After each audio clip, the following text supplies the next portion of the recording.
There you go. Bam! And we're on top of the morning. And welcome to the first episode of Wake Wait, Your your Game game Up. up. Oh! Hey, we nailed that. I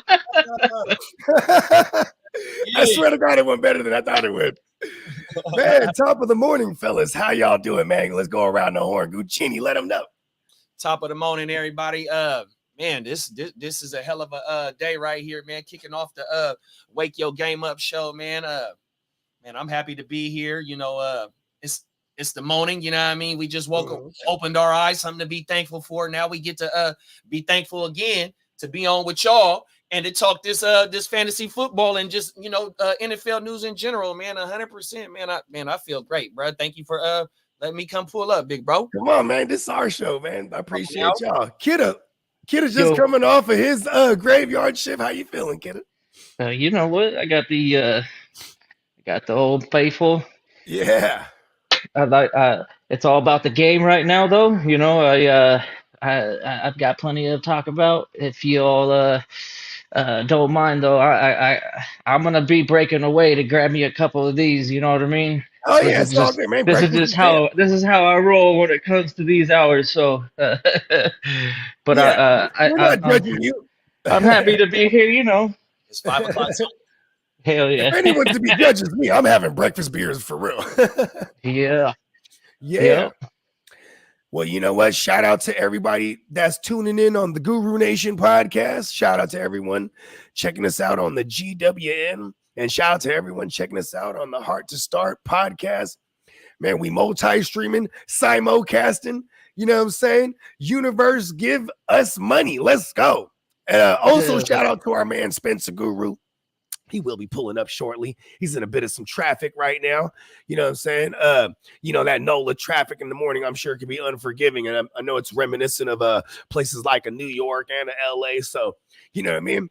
I'm pretty sure we'll get a frustrated a little bit about the traffic, Spencer Guru. And I like Spencer Guru when he's a little flustered. He's, you know what I'm saying? That's when you get the sharpest Spencer Guru, if you ask me, because he let people have it. You know what I mean? Man, Yeah, go ahead.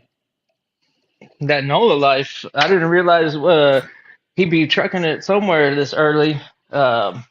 He The place he stays, his room is a converted attic.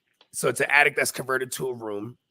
And the AC in that joint busted the last couple days, and the repairman hasn't showed up. So I think he'd been crashing at his cousin crib, which is I guess it's not around the corner from his current spot. So, you know what I mean? He said, I got to get in this traffic and make my way back to the crib. So, you know what I mean? But yeah, we fired it up, man. You know, we excited. First new episode, first episode of the new morning show, where the idea is to hit y'all off Tuesdays, Fridays, and Sunday mornings. And I mean, eventually I'm sure we'll start covering all the weekday mornings when the season starts. But yeah, so expect this morning show. We might be a little inconsistent for this next couple weeks just because of everybody got things going on. So, you know, that's why we're kind of tinkering with this schedule to see what works best for a lot of us. You know what I mean? And yeah, man, I'm just excited, bro. I like being back to work. You know what I mean? I'm a morning person too, so this is dope for me. 100%. I agree with you, bro. I'm a morning person too. You know, I've been you know what I've been, you know what I mean? And Yeah. It used to being up at 4:30. Yeah. Now these few months have been kind of different, but I've been trying to program myself to get back up into the swing of like how my old schedule was. So yeah. Man, I definitely agree with you. And I be finding myself ready to get into bed at 8:30, bro, 9:00, man. If I ain't doing no shows at night, you know what I mean? Or we ain't doing a movie night at the house, bro, I lay it down so I can try and be up, on my regular scheduled program, which is before the sun comes up. I'm with you, big bro. Like if I got something to do early in the morning, or even just period, I wake up early, period. So I be trying to my best to go to sleep early. You know what I'm saying? And it's usually banks on the kids. Like, for example, today's my little man's first day of kindergarten. and it's my daughter's first day of 6th grade. And I don't think my little man's gonna go today, bro, because he just like last night he was just coughing crazy, and like it was just all bad. He couldn't really sleep, and I'm like, damn, like a way to. And he kind of had a little cough like a week ago, and we were doing a bit of traveling from back and forth from the Bay, so I feel like, you know what I mean. It's like he's like relapsing on this shit, so I kind of don't want to send him off to his first day, but we did take him to his open house yesterday. Met his teacher, and you know what I mean, he got to see some of the kids in his class, but you know, even the teacher's like, "Hi, Trey," and he's like side-eyeing her and shit. Like, you know what I mean? I'm like, you know, so I kind of want him to be. I want him to be thrown in the mix with everyone else and all the other nervous kids right out the gate. I feel for him. Like if he shows up tomorrow or the next day, or even doesn't have his first day until Monday, he finna walk in that thing and like, you know, be side-eyeing everybody like, oh, you know what I mean? And then they're gonna put him on blast. Say, everybody, this is Trey. You know what I mean? Yeah. Yeah, right. You know, that lifestyle, man, being a little kid like that though, it's so easy to like connect. You're like, yo, you like Spider-Man too? Hell yeah. And they just go off and play Spider-Man or do whatever the heck they do, you know? It's like, and most kids will wear, like if I was a kid that showed up to school, they'd be like, you like Ace Ventura, bro? I'm like, yeah. You know what I mean?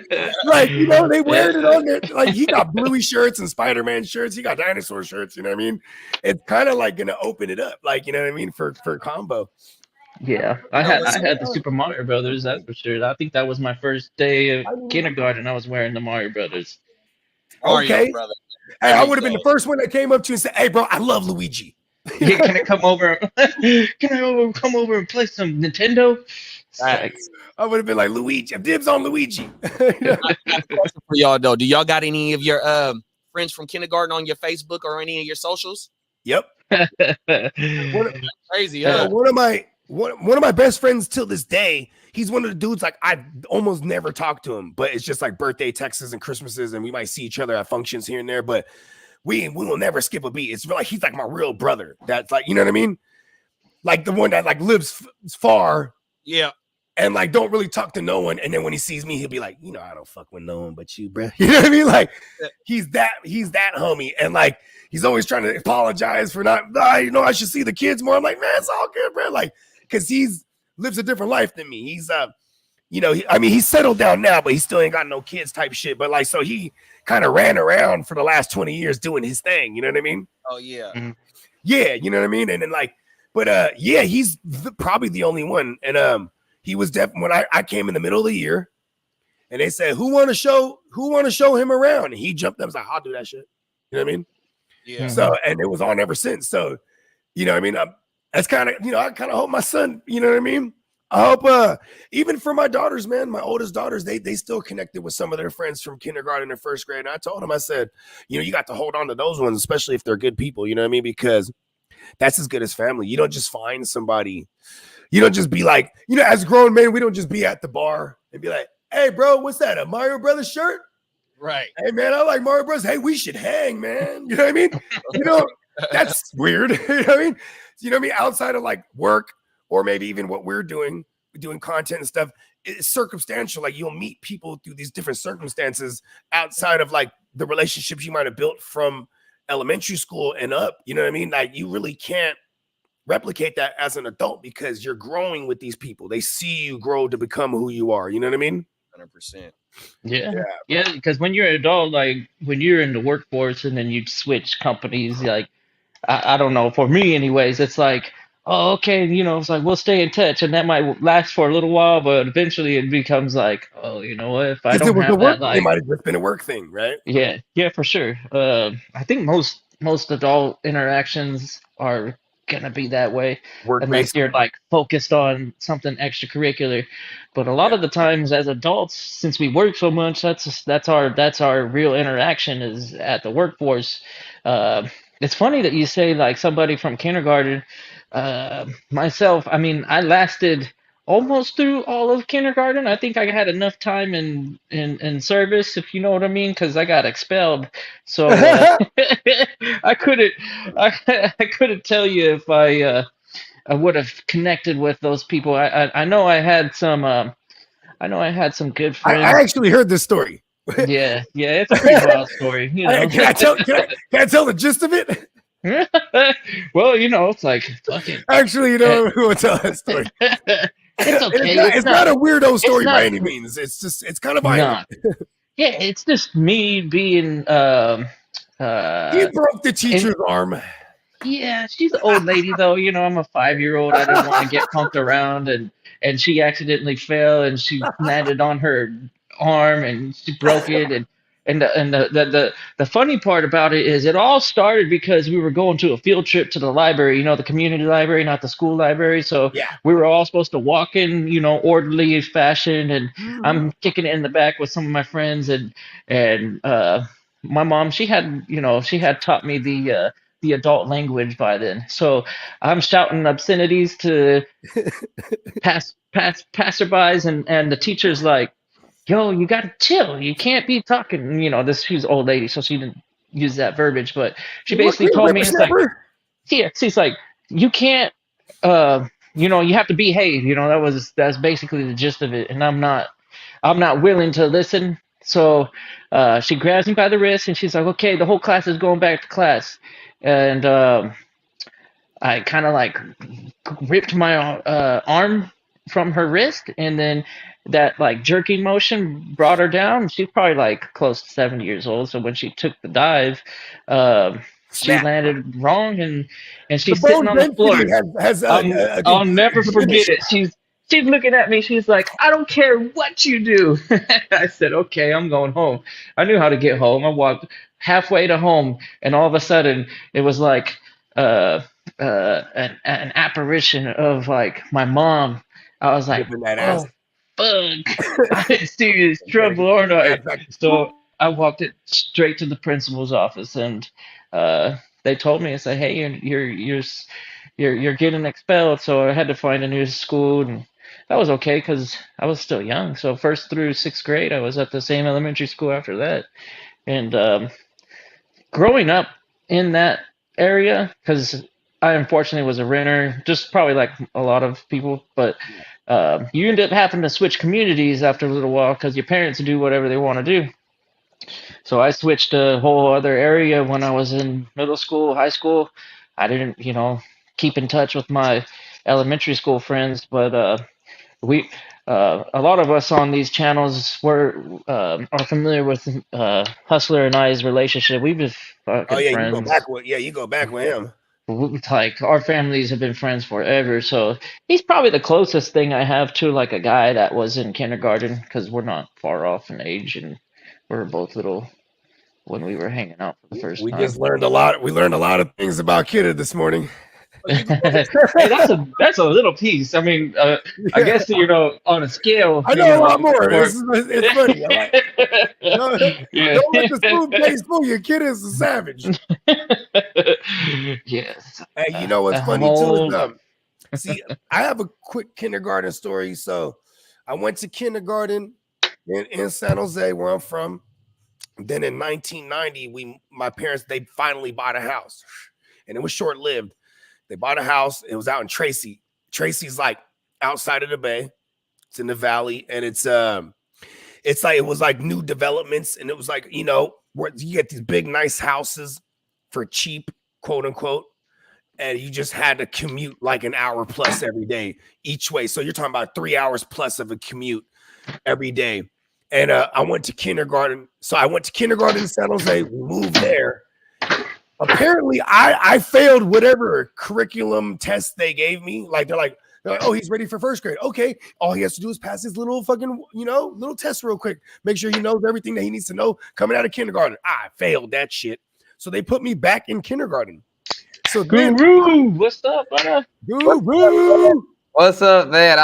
It's funny. I feel like the name of this show is very fitting for me because I'm not really a morning person, so I feel like I'm being spoken to by the title of the show. Wake your game up, damn it!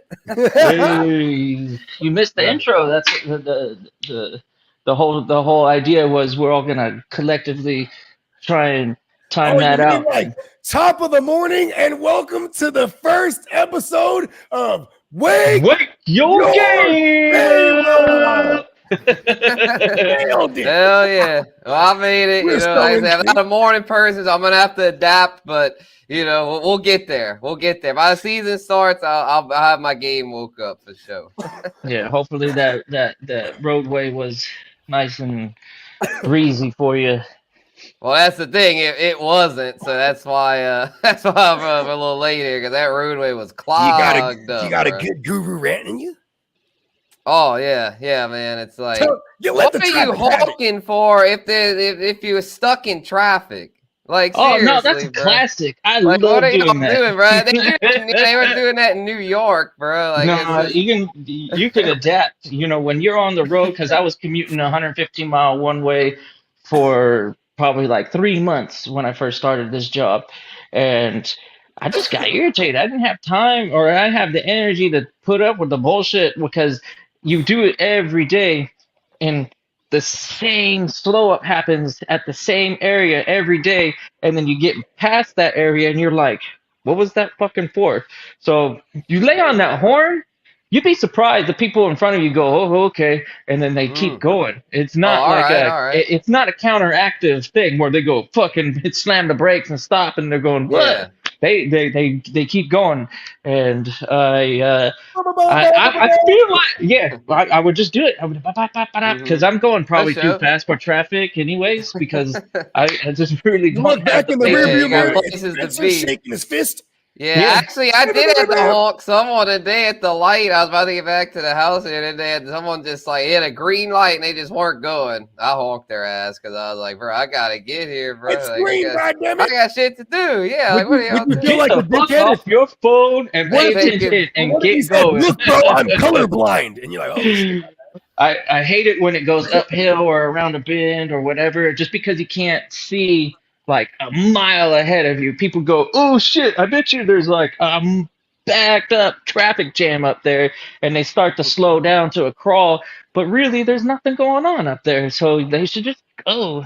You know, I'm actually not against the autonomous driving because there's so many fucking idiots out there. I wouldn't be surprised the computer being better than 80% of the drivers. I I don't think give a fuck. a place like India should be the Self-driving first place to cars, have bro. fully autonomous drivers. We was just Well- talking about some cars that's driving by themselves. Matter of fact, I just cut the clip while I was backstage Yeah, for y'all to pull up. that autonomous car tried to take the boys on one. Oh feel my me? God. Yeah, I've seen that one. He was It's veering switching out to of the rogue lane. mode.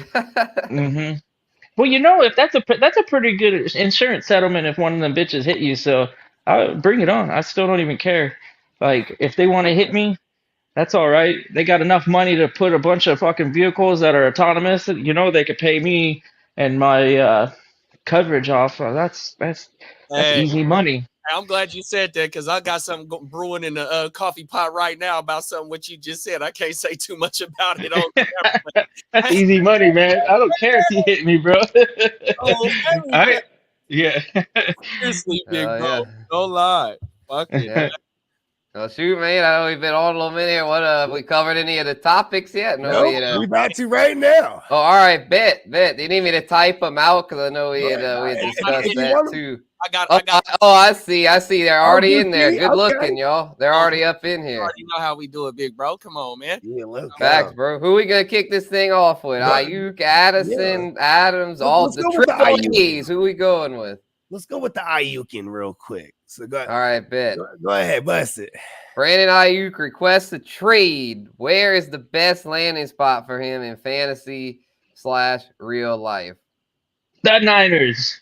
I was about to say that. Yeah, just stay where you're at, big dog. Stay where you're at. Yeah.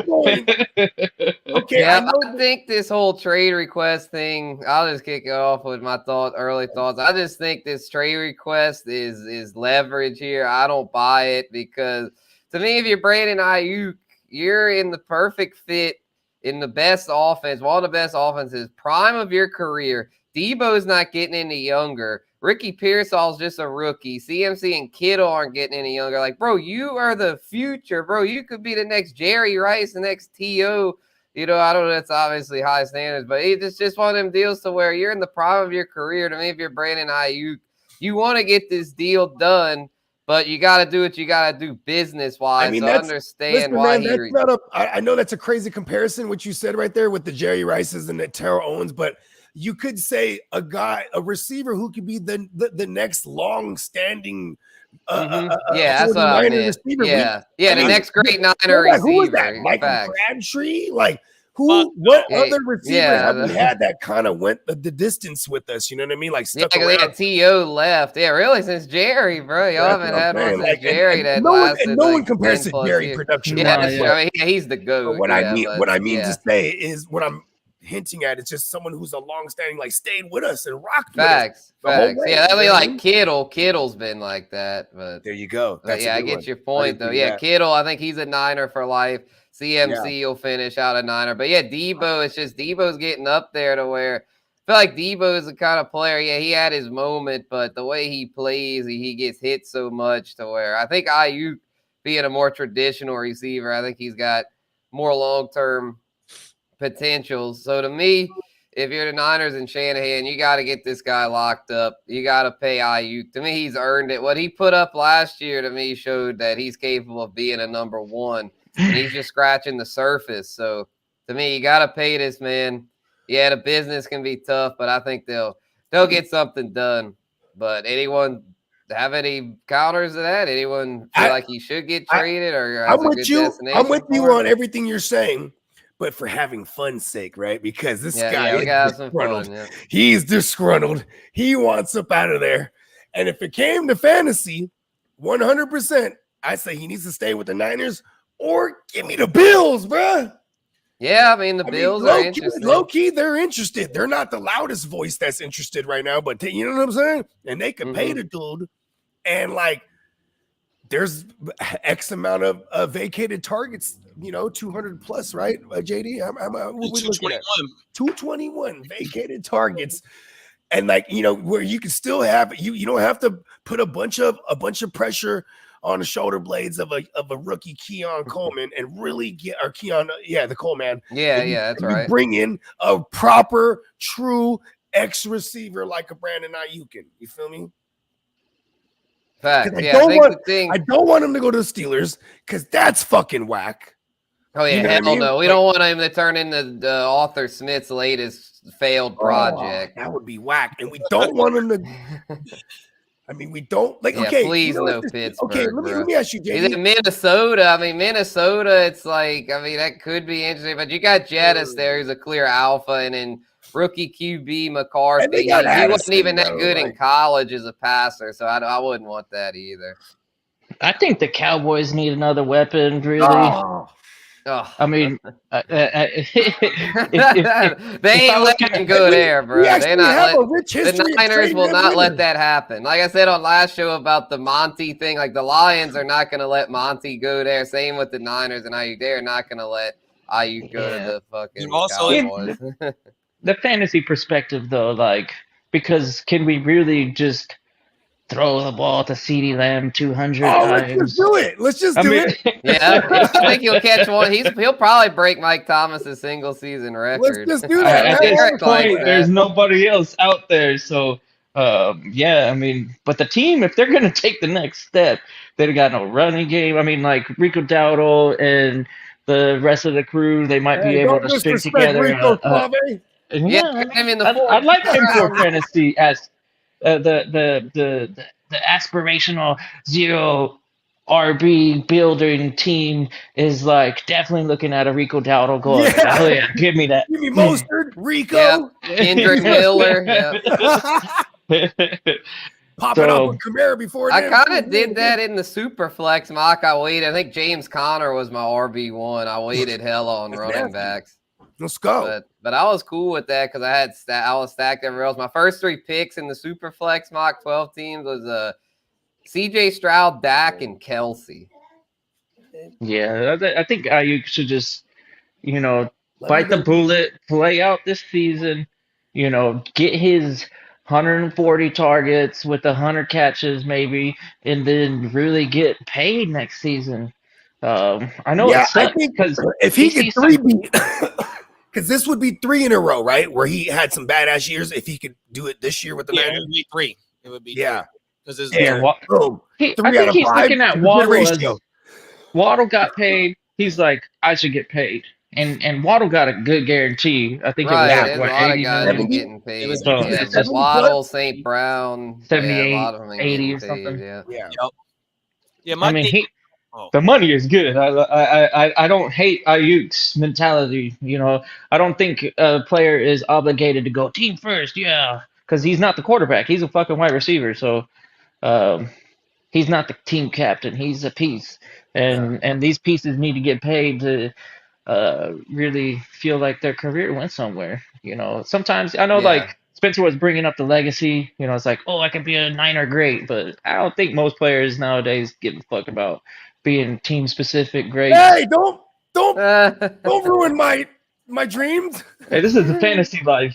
Yeah, So facts. Yeah, True. We shatter dreams It's in the fantasy. selfish player era, especially for wide receivers, bro. As they say, the diva receivers, but I mean, they kind of have to be because there's so much competition at that position. You know, it's like if you're a great He was busting quarterback, right there, it's huh? like I go mean, like get your Patrick. bag. I don't give a fuck. yeah, you They gotta want go. their bag. Yeah, and they gotta talk their shit because I mean, like Patrick Mahomes, it's like I mean, he has no competition. I mean, it's Carson Wentz there's the back of it. It's like he's already got 3 rings. So a great like him, you know, he's obviously got to stay on top of his game and stay on it. But it's like as far as in building competition, it's not as much. Or like with the receiver position, I mean, look at the 49ers receiver room.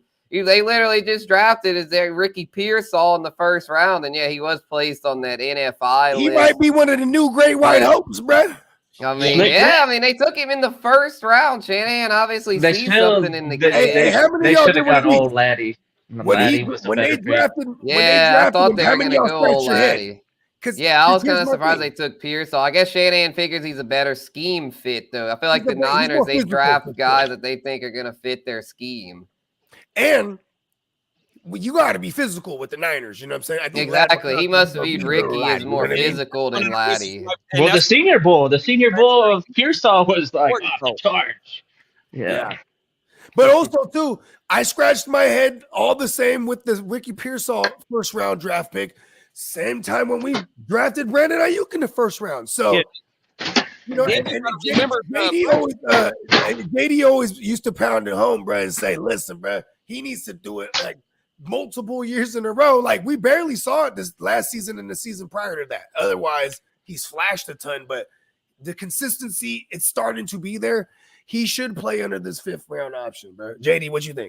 No, my thing is though, bro, like how you just finished about him and what he's achieved in the last 2 years, especially last year, only going for 75 receptions and 13 and a half, 1,340 something yards. But see, fucking AJ Brown had 105 receptions with 1,400 yards, 1,450 or something like that. So he had 30 less receptions and only 100 and something yards less than him, bro. So for what the Niners asked him to do and the production that he's put up, it's kind of capped us in this essentially, huh? It really is because he doesn't. There's so many weapons too. And all the weapons they only pass 51% of the time. So it's it's 1% off from a literal 50-50 split with the run pass ratio. And my only thing is about what y'all said earlier about the Bills, maybe the Cowboys. I forgot what other team is. Then there's the actual loud mouths right now for the trades is the Patriots, Commanders. Well, see, the Patriots and the Commanders. But that was finna be my point is I don't if he's gonna get traded, I'm not trading him to no playoff team because he's gonna be he's worth more than what that first round pick is going to be in that 2025 draft or that second round pick or whatever you're gonna get for him because it's gonna be in the 20s. So why not if we are gonna trade him? Somebody just said the Patriots. You know what I mean? Trade him somewhere like that. We talked about off camera, and I just don't want him to die. You know what I mean? He goes. I mean, shoot, he dies in fantasy. I got a dark horse. I got a dark horse for y'all. I got one more thing. Go ahead, JD. My thing is we was off camera, and shout out to Krueg. I'm a big fan of his. Oh yeah, man! Shout out to Krueg, man. And I love the Washington Redskins trade because we was talking about it off camera, and I forgot the exact parameters of the trade. It would be Jahan Dotson. Oh my man, Jonathan Allen as a part of that deal. You know what I mean? And that sounds like a pretty sweet deal. I think Dotson's got untapped potential. But you know what? I would up the ante and be like, if somebody's gonna willingly trade those two pieces, I could go around and probably talk to the McLaurin owner and be like, yo, um, we got we got a new WR1 in town. Go there and ruin all my We McLaurin. got a new WR1 in town. You know, McLaurin is great and all, but I think Aiyuk is like gonna take the show. So I still if I think can get McLaurin could get 1,000. Jaden Daniels at It LSU might even be supported easier for him, bro. 1,000-yard receivers in Malik Neighbors and Brian Thomas. So I you think ain't lying. the Scottish lad Terry could still get 1,000. The Scottish lad. Yep. So I'll say my dark horse Aiyuk pick is, I mean, it's just his history. Sean Payton has been known to swing big trades. And so my dark horse pick is Denver. Because Denver's a team that, I mean, they need receivers bad, bro. I mean, they shipped off Jerry They Jeudy. talking about Marvin Mims right They now. didn't really replace him. I mean, they're trying to gas up Marvin Mims, Troy Franklin, Cortland Sutton. But let's be real, that's a joke, man. That receiving core is a disaster, you know, and you're trying to compete with Patrick Mahomes, Justin Herbert, and then the Raiders have that nasty defense. Denver is the clear worst team in that division. So to me, Sean Payton at his age and his situation, he's got to do something to show that Denver's going to be a threat. And to me, he's got to swing something. And I don't know if he's going to be able to pull off Aiyuk, because, I mean, they don't really have. I mean, there's already the offer, but I mean, they could throw out like a first rounder. It would be Patrick Surtain in the mix too, because that's kind of been like that's what it has to be if you go to Denver. Yeah, it would be like Patrick Surtain and then other miscellaneous pieces, I'm sure. I mean, Sean Payton's on when the Saints really needed O-line help. Here's Marvin Mims. He traded Jimmy Graham away when the Saints really needed O-line help. So he's not afraid to do crazy-ass trades. What was the center? It was a center. What was his name? Max Unger. Max Unger came from Seahawks. And that he was a hitter. You guys became one of the better rushing teams after that. Exactly. The whole identity of the team changed because he knew Breeze was getting older. So. He saw the writing on the wall. He's like, we're going to have to start leaning on more of this run game because we can't just have him throwing a bazillion times a game type shit. You know what I mean? Facts. And that's another thing. Denver's running game, is it really where it needs to be? I mean, it's like, they've got a good O-line. Big Bo Nasty Nicks. Well, that's the thing. Yeah, you got Bo Nix who's got a good arm, and he's pretty accurate to where he needs weapons. Bo Nasty, bro. Yeah, if he has weapons, they might have hope. Where, I mean, if that's they got to get something better, though, because Cortland Sutton is not a number one receiver.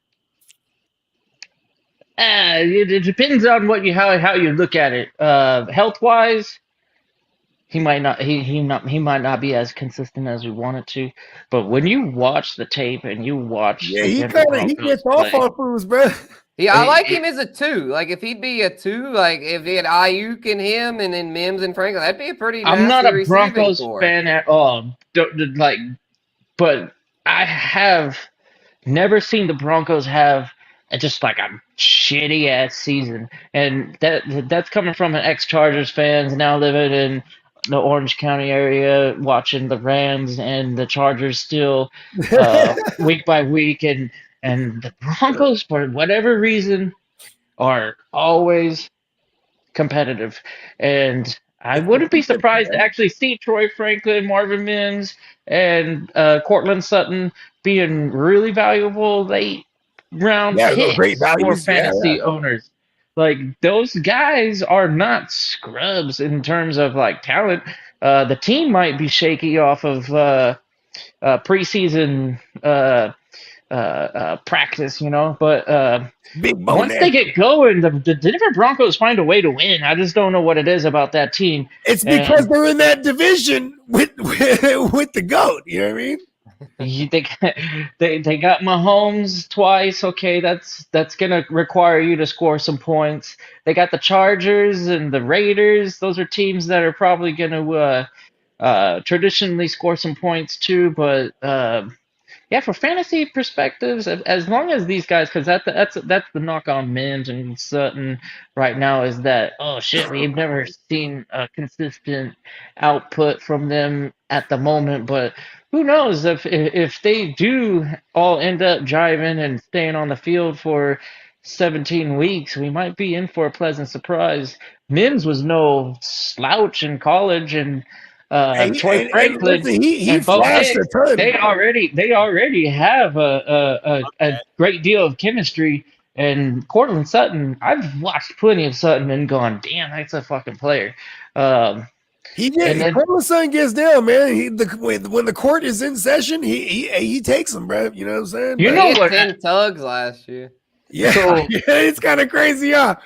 Hey, that's one of those trivia questions you can fuck people up. You say you name all the double-digit touchdown receivers, and they'll never think of him, bro.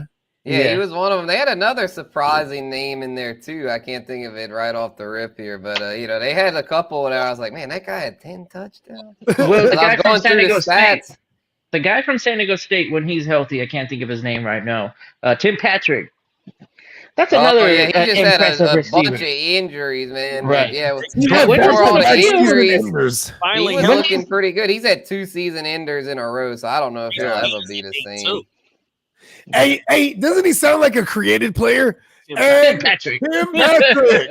Yeah, creative player. Oh, it's Jordan Addison. He was a surprise double-digit touchdown last year. You know what? That's a great segue. Let's segue over to that. In fact, let's that's the next topic here because we went over this Aiyuk stuff. Jordan Addison, y'all, arrested for DUI, just continuing to mess up off the field and just doesn't seem to be handling it well. Man, deleted all his Viking stuff off Instagram. Because they told him, that organization sat down with him and said, hey, we don't like your behavior. You know what he responded to that with? Unfollowing them and taking all the things down, and you know what I mean? What are you doing, bro? Right? You ain't lying, JD. Say that again, man.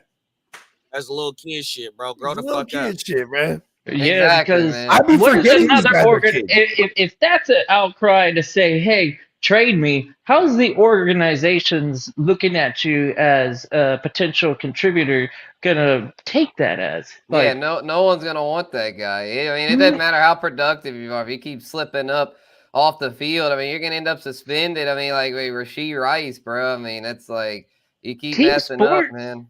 Team sports, unless you're a I guess an outright like once a generation type of talent like Antonio Brown, he can do whatever the fuck he wants for time and time again. But you're always gonna get the benefit of the doubt because they're like, well, we're trying to win, aren't we? Why wouldn't we want Antonio Brown on our team? Nobody's talking about Jordan Addison as the next Antonio Brown. So mentally, I think he's in the running. The way he's acting, the way he's acting, he's put up the numbers. Jordan Addison has not put up the kind of numbers to be acting. No, like and they this. can't. Even when Jefferson missed time, Addison's gonna come in and take over as the bona fide WR1 of the NFL. That motherfucker was running all 9 routes and go routes. That means if you ask me, right, and they're going in the year 2 with Addison, or he's going in the year 2, same system, so it's all the continuity. Yeah. Why throughout the whole entire season they only had him running them 9 and go routes? It could be that he's a dumbass. So he only understands this little portion of the playbook. You know what I'm saying? That's a real thing. That's not good. Yeah. And you could look at his actions off the field. He might not be a smart cat, bro. I'm like, no offense. He might be a dumbass. I'm just saying. Yeah, it's not looking good for him. And just the Vikings in general, man. I said it the other day. I don't think you were in here, Dennis, when I was kind of saying, we were saying about teams that could be a disaster this year. And I was just saying the Vikings, man, it's just not looking good because, you got a quarterback controversy. You got Addison acting up. You got Hawkinson coming off the knee. I mean, for fantasy, though, I'll tell y'all this. My take on this about Addison messing up, like that opens things up. And the name early on that I think could be a guy, especially for those that punt tight end, is Josh Oliver. Josh Oliver is going to be a free option. I mean, no one's going to think to draft this guy to where because he hadn't really done much prior. With the created name. But, I mean, I think he's somewhat that I mean he's gotten some opportunities here. He'll catch like 3 for 30 sometimes. Like he's a big target, so he might catch some tugs. So he's just someone to keep an eye on. Kind of like I was saying with the Cowboys backfield. You got to dig deep, especially in these deep dynasty leagues. Like it might feel gross to pick up a Royce Freeman, but if Zeke would get hurt, he could be a guy. Same with this. I mean, our guys are already hurt. I mean, Hawkinson. I mean, he might miss the first half of the season. And now with Addison messing up, I mean, who's up next? Brandon Powell, Jalen Naylor. I mean, these names aren't pretty. Brandon Powell goes crazy, bro. He might. I mean, because with Jettas, man, they're gonna triple team Jettas, bro. Like they're gonna be like anyone beat us but Jettas. So those other guys are just gonna be wide ass open, like, hey. And then you look at the quarterback and Sam Darnold. Oh my fucking god. Or McCarthy, bro. Yeah, they're gonna overthrow the man that's wide open 20 yards down the field. Brody, Aaron Jones had a little juice at the end of the season last year. I was just Aaron Jones is gonna be so they're gonna probably lean on the run like Aaron Jones and Ty Chandler, y'all. Ty Chandler is one of my favorite Sam Darnold round safe sleepers. Space Sam. Ty Chandler, safe space Sam. Yep. He's throwing it to the safe space. Exactly. Yeah, Aaron Jones, bro. Get a lot of targets. Tight end or the Josh Ollie. Yeah, Josh Ollie's the tight end there to where, like, I think he's someone that's gonna mind you, and this is because targets. we fully expect no Hawkinson to start the year, right? Right. No, probably his recovery is not looking good. Yeah, he's gonna go on the IR and he'll miss the first 6 weeks minimum. Yeah, you're right because the IR is shorter. They have the short-term IR because the pup will be like 8 to 9 weeks or something. I thought the pup used to be 6. Yeah, I thought it was. Well, yeah, but see, now they jumped it up to 8 to 9. Oh, they switched it. Okay, so the short-term IR. I think the short-term IR is 4. Right. Is it? Well, and you can go 4. Yeah, I don't know. We'll have to brush up on that, but yeah, it's something like that. If you go on the IR, you don't take a 53-man roster spot, do you? I don't think. No. Oh, because they usually have to make space for you when they PUP. activate you. Yep. But with the cut, you got to cut. You're still activated. The practice squad. Yeah, demote them to the practice squad. Yeah. So they'll probably have a tight end, and I'll have to look at their depth chart. Look at how bad it is over there. They brought in N'Keal Harry. N'Keal Harry. He'd probably be the one. He'll make the active roster. Yeah, he's a converted tight end, and he'll probably get demoted to the practice squad. Because they also got Big Bob Tunyon and Johnny Munt. Johnny Munt, I guess, MUNDT. Forget about him. I feel it wasn't long ago when we were talking about the prospects of would you rather have a Jake May or a JJ McCarthy, and everybody's going, dude, you definitely want JJ McCarthy because of his situation. Now it's like Patriots looking pretty good compared to the fucking Vikings. But I mean, they got Jefferson, man. He got Justin Jefferson and Kevin O'Connell calling the plays. I would still take the JJ, but he can run a little bit. It's and Drake May is like. Here's the thing: is like, man, if they get him one of them weapons, bro. If they get him an Aiyuk. That's a different story now because Drake May got a gigantic arm, bro. You know what I mean? Like that. He's Justin Herbert 2.0 when I watched his film. Wow. I think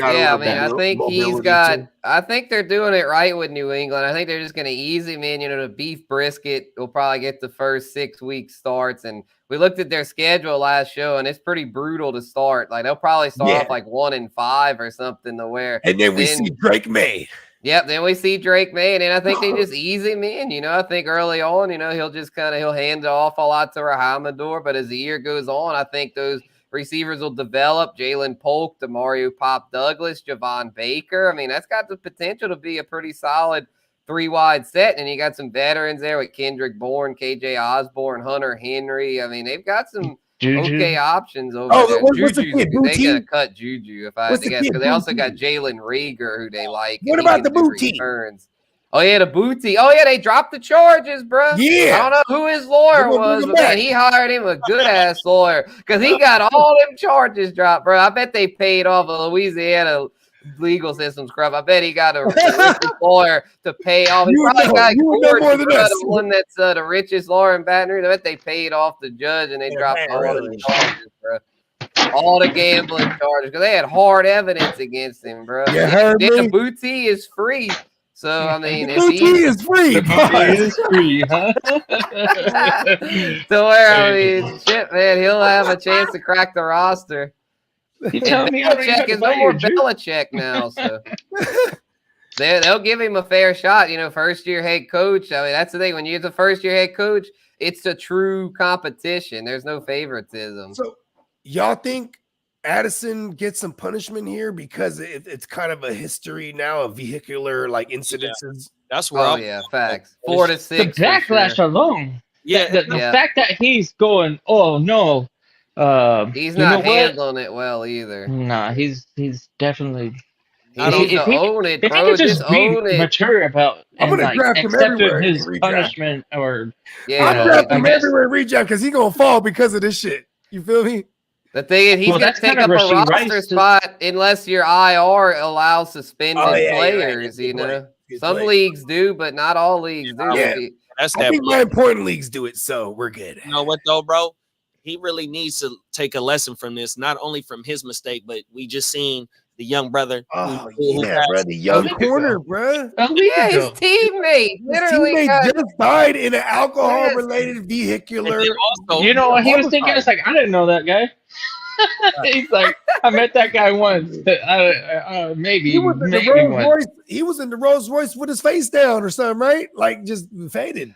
and then you know you got Ruggs. Then you got the coach for who's Ruggs, Rasheed Rice, Andy Reid's son that did Andy something. Reid's son, Mahomes' is that how dad. Andy Reid's son died? So No, he I think he Well, had this an was back in incident. the Oh day. yeah, because I know when Andy Reid's son died a couple years ago. Yeah, that was right? that was That was his a little other while ago. son, I think. And then Yeah, that was how he got into the Illuminati and won the Super Bowls. and you know one of my peoples, The blood sacrifice. he used to play in the league, so he always tells us, they don't play about that. They got car services for that shit.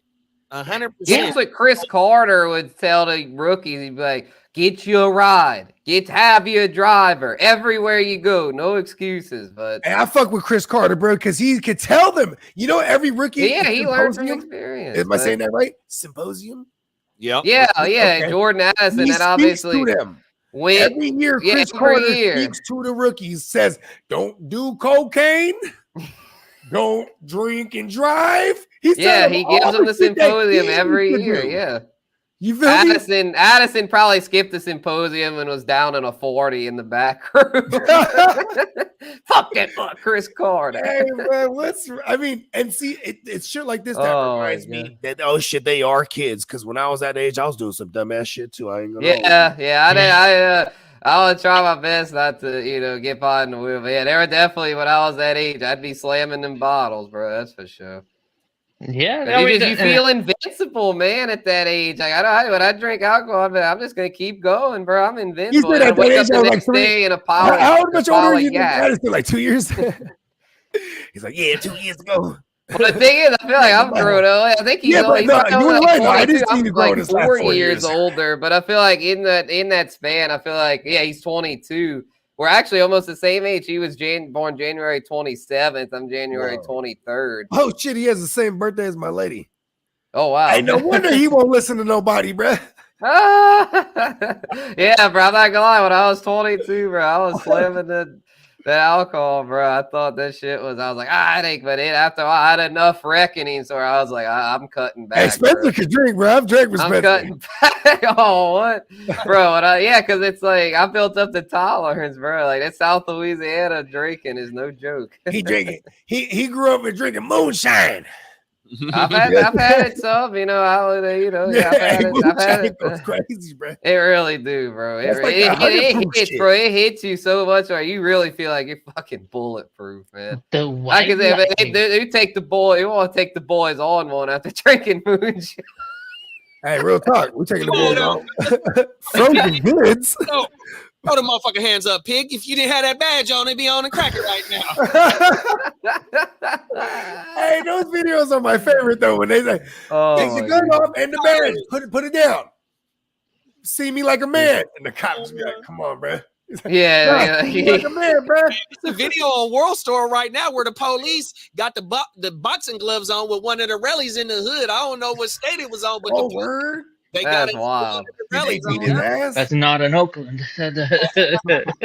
See, that's fucked up. I bet that'd be fucked up if the cop dude ends up beating his ass too. Like, bro, I told you. I told you. I told you not to play with it. Like, this was your chance to beat up the police. Wow.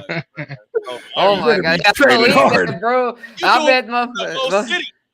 You get police, and he was in his uniform too, bro. Oh, for That's real? wild. That's trolling. City. Hey, He was trolling, bro. I'm gonna look for it, bro. Oh my bro. Yeah, find that thing. All right, check wild. this out. So, yeah. Any more Addison, thoughts get on it Addison together. before we Get it move on to together. our last A receiver? Get it. Yeah, I mean, just get it together. Facts. That's Yeah, he really do, bro. He'll grow up. This is a part of it. I have faith in the. Hang Oh, out in your hopefully- new hopefully hometown. I A lot of never these got good there, things but happen respect- when they go back to their homeboys. I'm like, I believe the children are the future. Hopefully, I'm not gonna lie. I mean, when I was there, like, when I had a talk with my godfather about this kind of shit, and I had to Okay. talk, and that helped straighten me out because, like, when he told I me, hear like, Godfather. I immediately think of mob shit. about like his past mistakes and shit, and that, like, so, you know, he straight up told me, he was like, getting fucked up can fuck your life up. So when I was like, that, like, you know, when he told me, I was like, yeah, you're right, Because you're right. And it's I some need old to chill, mafia man. shit too, bro. The mafia used to be. They used to look down on motherfuckers that did drugs and sold drugs and shit. Like, even though the mob did do that, but they would do it unbeknownst to like the They boss. just do it you know what I to, mean? you know, to make money. Yeah, But there were some they didn't families want their that, like, own became, doing it. like the Gotti family, or the family that Gotti was a part of. I think it wasn't the Gambinos. Either way, they were with the shit. They're like, fuck it, yeah, we selling heroin. You know what I mean? They didn't give a fuck. You know what I mean? Other families, they would be like, yo, you get whacked for shit like that. You know what I mean? Like, because you know why you get fucked up? You might fuck things up. Right. You know what I Yeah, mean? you're more vulnerable. You get fucked up, you might rat because now you got pulled over because you intoxicated and you driving Yeah, crazy. They pull facts, you over. bro, You got a facts. body in the trunk because you're a hitman. Yeah, you gotta be You're like- sloppy They're with like, it. oh, and you know you'll what? fuck Oh, the whole, you'll what's up, buckle the Gambino? whole. Fucking you know? rata. Yeah, You know what I exactly. mean? Yep, 100%. All All right, let's our get to it. our next one to talk about here, Devontae Adams. Wait, did he say he wants to be traded? Because I Yep. see that's the He when said did he wants to. request it? Hey, listen, hold on. And whether they can find I it or just want to not, make sure I that's said it. Well, Devontae Adams wants to be traded, and Rogers said, oh, I that's want the you to little come brawl over right here. there. Rogers like, come on over here. Let's keep talking about it and make it a thing. And here's the thing: they did want to trade for him at the trade deadline last year, but they couldn't come to terms with it. You see this green bogey? They about to throw hands. Let's go, bro. Look at that. Oh shit! Damn, look at the popo beating his ass. I told you the police were gonna whoop him when they trade, man. Come on. That's what I'm saying, bro. Like, what is he doing? Oh my god. Damn, That's man. some Wearing stupid his Jordan, shit, man. and he's wearing the whole Jordan getup, Addison, bro. Jordan Addison's gonna be wanting to fight him. He's gonna want to fight Goodell, but come on, Goodell, put your hands up, bro. You're gonna suspend me. Oh my gosh. But anyway, yeah, Yeah, Devontae Adams, man. I mean, Kidda, you want to start this one off, man? You got the Jet shirt on. That seems like that's all the rumors saying he wants to go to Jets. it's the same story that we've been hearing about them two reuniting for the what the reunion is probably not gonna happen. Don't ruin my dreams. No, this is a fucking pipe dream. That's exactly what it is when I hear this shit. They're schooling the whole fucking Twitter universe. They're like, you know what? We're gonna just throw out some tweets and talk about, reuniting, and that's like, I can't wait to play with you again and all this stuff. But what if they're really bad though? There we go. I'll pose it as a question. There we go. Yeah, what if they're bad? The problem is the trade is going to involve what players and picks in exchange, and the Jets they just don't have that luxury to be like, and some picks. Who the fuck wants that? They're Alan gonna shoot that down right away. Lazard. No one wants that, He's bro. one of the best blocking They receivers want in the Malachi game. Corley, bro, to rookie. That's what they're gonna No, want. don't do that. You know, They- one of the Twitterverse people was talking about, the Niners should trade for Devontae Adams, give him Yes. Aiyuk and a first and Oh, a but why second would to we get do that? Adams. Yeah, And I'm that's like, that's Why a would we do lot. that? Like, why if are you gotta they? brag can't on him. afford to pay You- Aiyuk, how can you afford Yeah, Devontae yeah, Adams? Devontae got a That's big bag on insane. him. It's That ridiculous. would be, I'm not right? gonna lie, that'd be pretty Hey, nasty for fantasy. Yeah, it would, Box though. of Devontae. And he'd be back in the Bay. But you know what, though? He's a Raider fan for life, though, because That's the thing.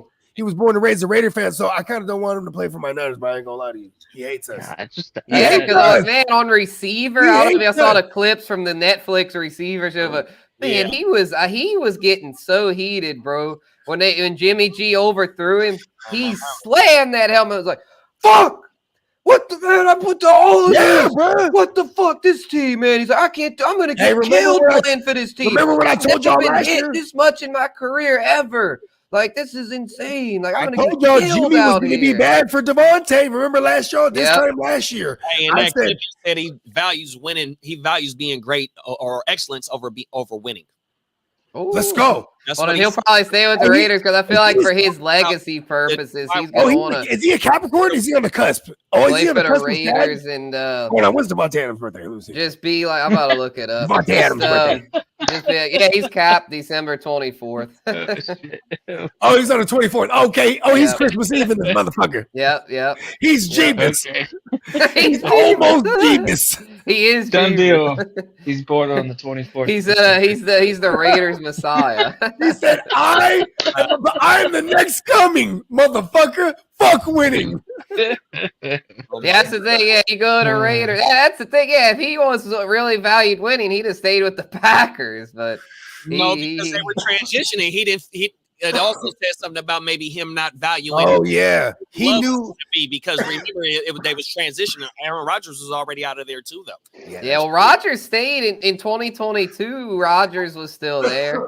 Yeah, but that was going to be his last year because you're going to Yeah, have a decision on Jordan. but Love. he could Yeah, have so stayed and they could he have done told like him to the take a last shot. dance or whatever. But, But here's the thing, though. They're boys like that. So he was able to tell him, like, hey, look, Tay, I'm going to be out of here in about a year.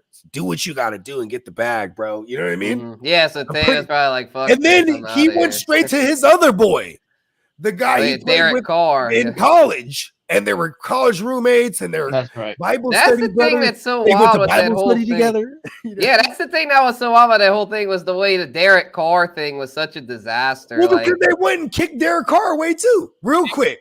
Because well, they that's what's actually crazy balled because out. it's like, They balled out together because they Yeah, they do they had really chemistry. need well, to that's the thing. I kick Derek thought Carr Devontae out? and Carr were Yeah. locked. Like, I thought they would have just, I thought they'd have figured out a way. But Josh McDaniels was such a I'm menace. speaking from the fantasy standpoint, it was awesome. Reality, Oh yeah, it sucked. was. That's why I'm Yeah. like, as a Saints fan, I'm like, all right, cool, we got Derek Carr, but for fantasy though, I kind of wish he'd have just stayed with the Raiders, and then we would have just promoted infamous Winston, bro. Yeah. He'd have imagine that.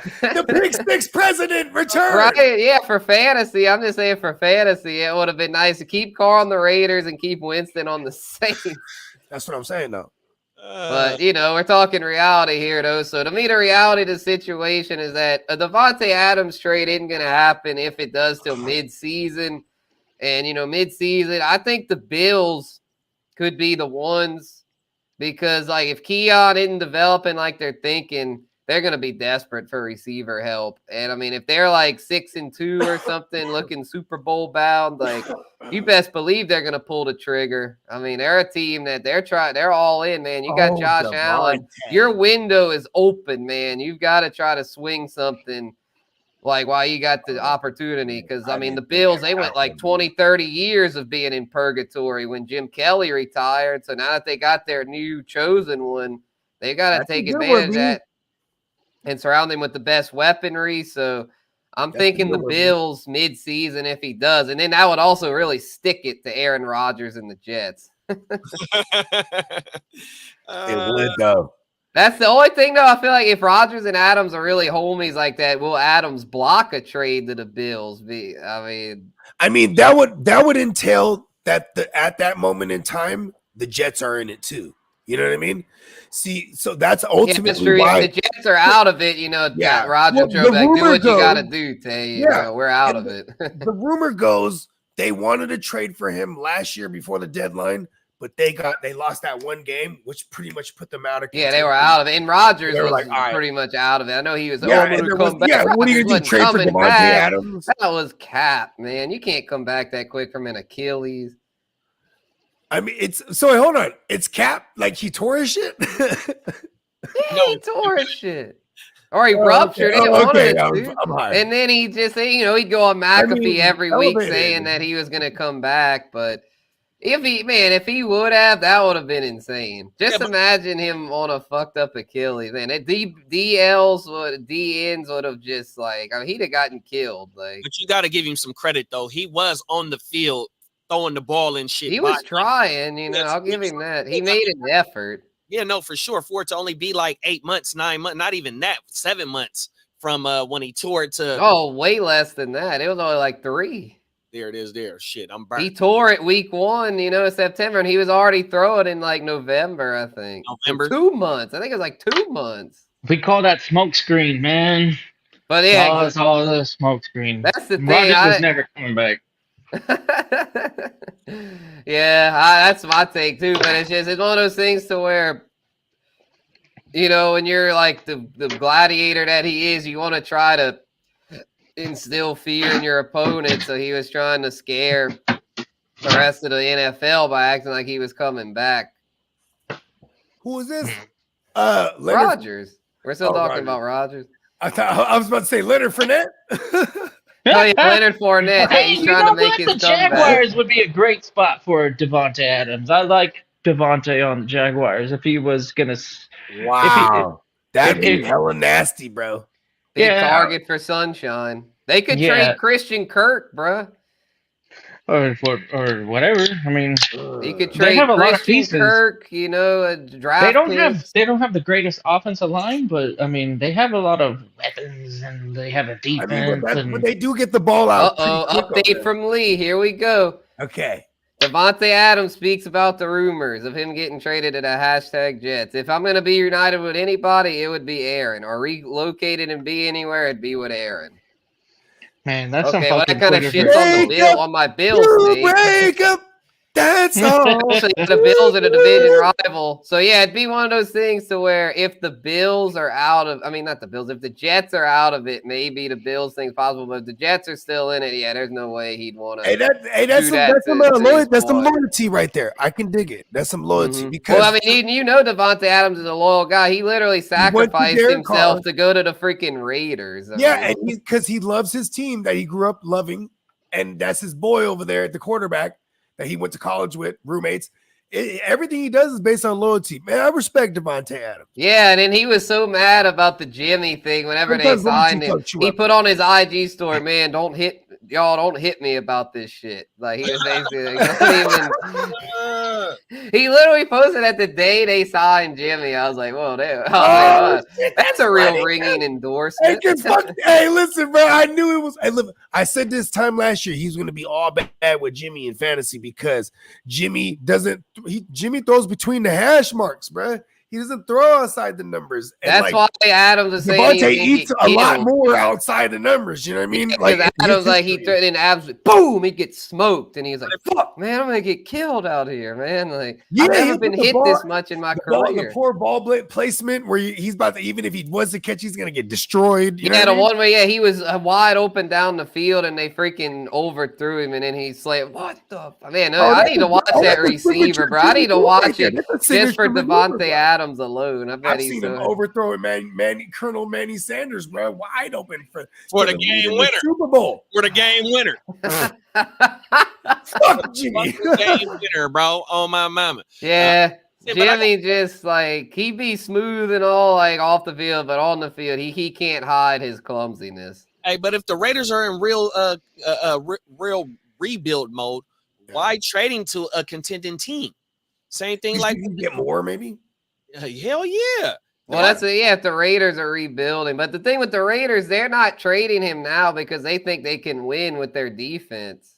They've got Yeah, all their them defense is hitters on pretty defense. nasty. So I see them as a 7th seed and losing the first week of the wild card. Oh, then he ain't getting traded then. That's not and that would be an impressive feat to get into in the AFC 100%. West. That's They 100%. might get in. Yeah. I wouldn't put it past the Ginsu. He almost got in last The year with Ginsu's the Indy. guy. Oh, we're talking about the Ginsu?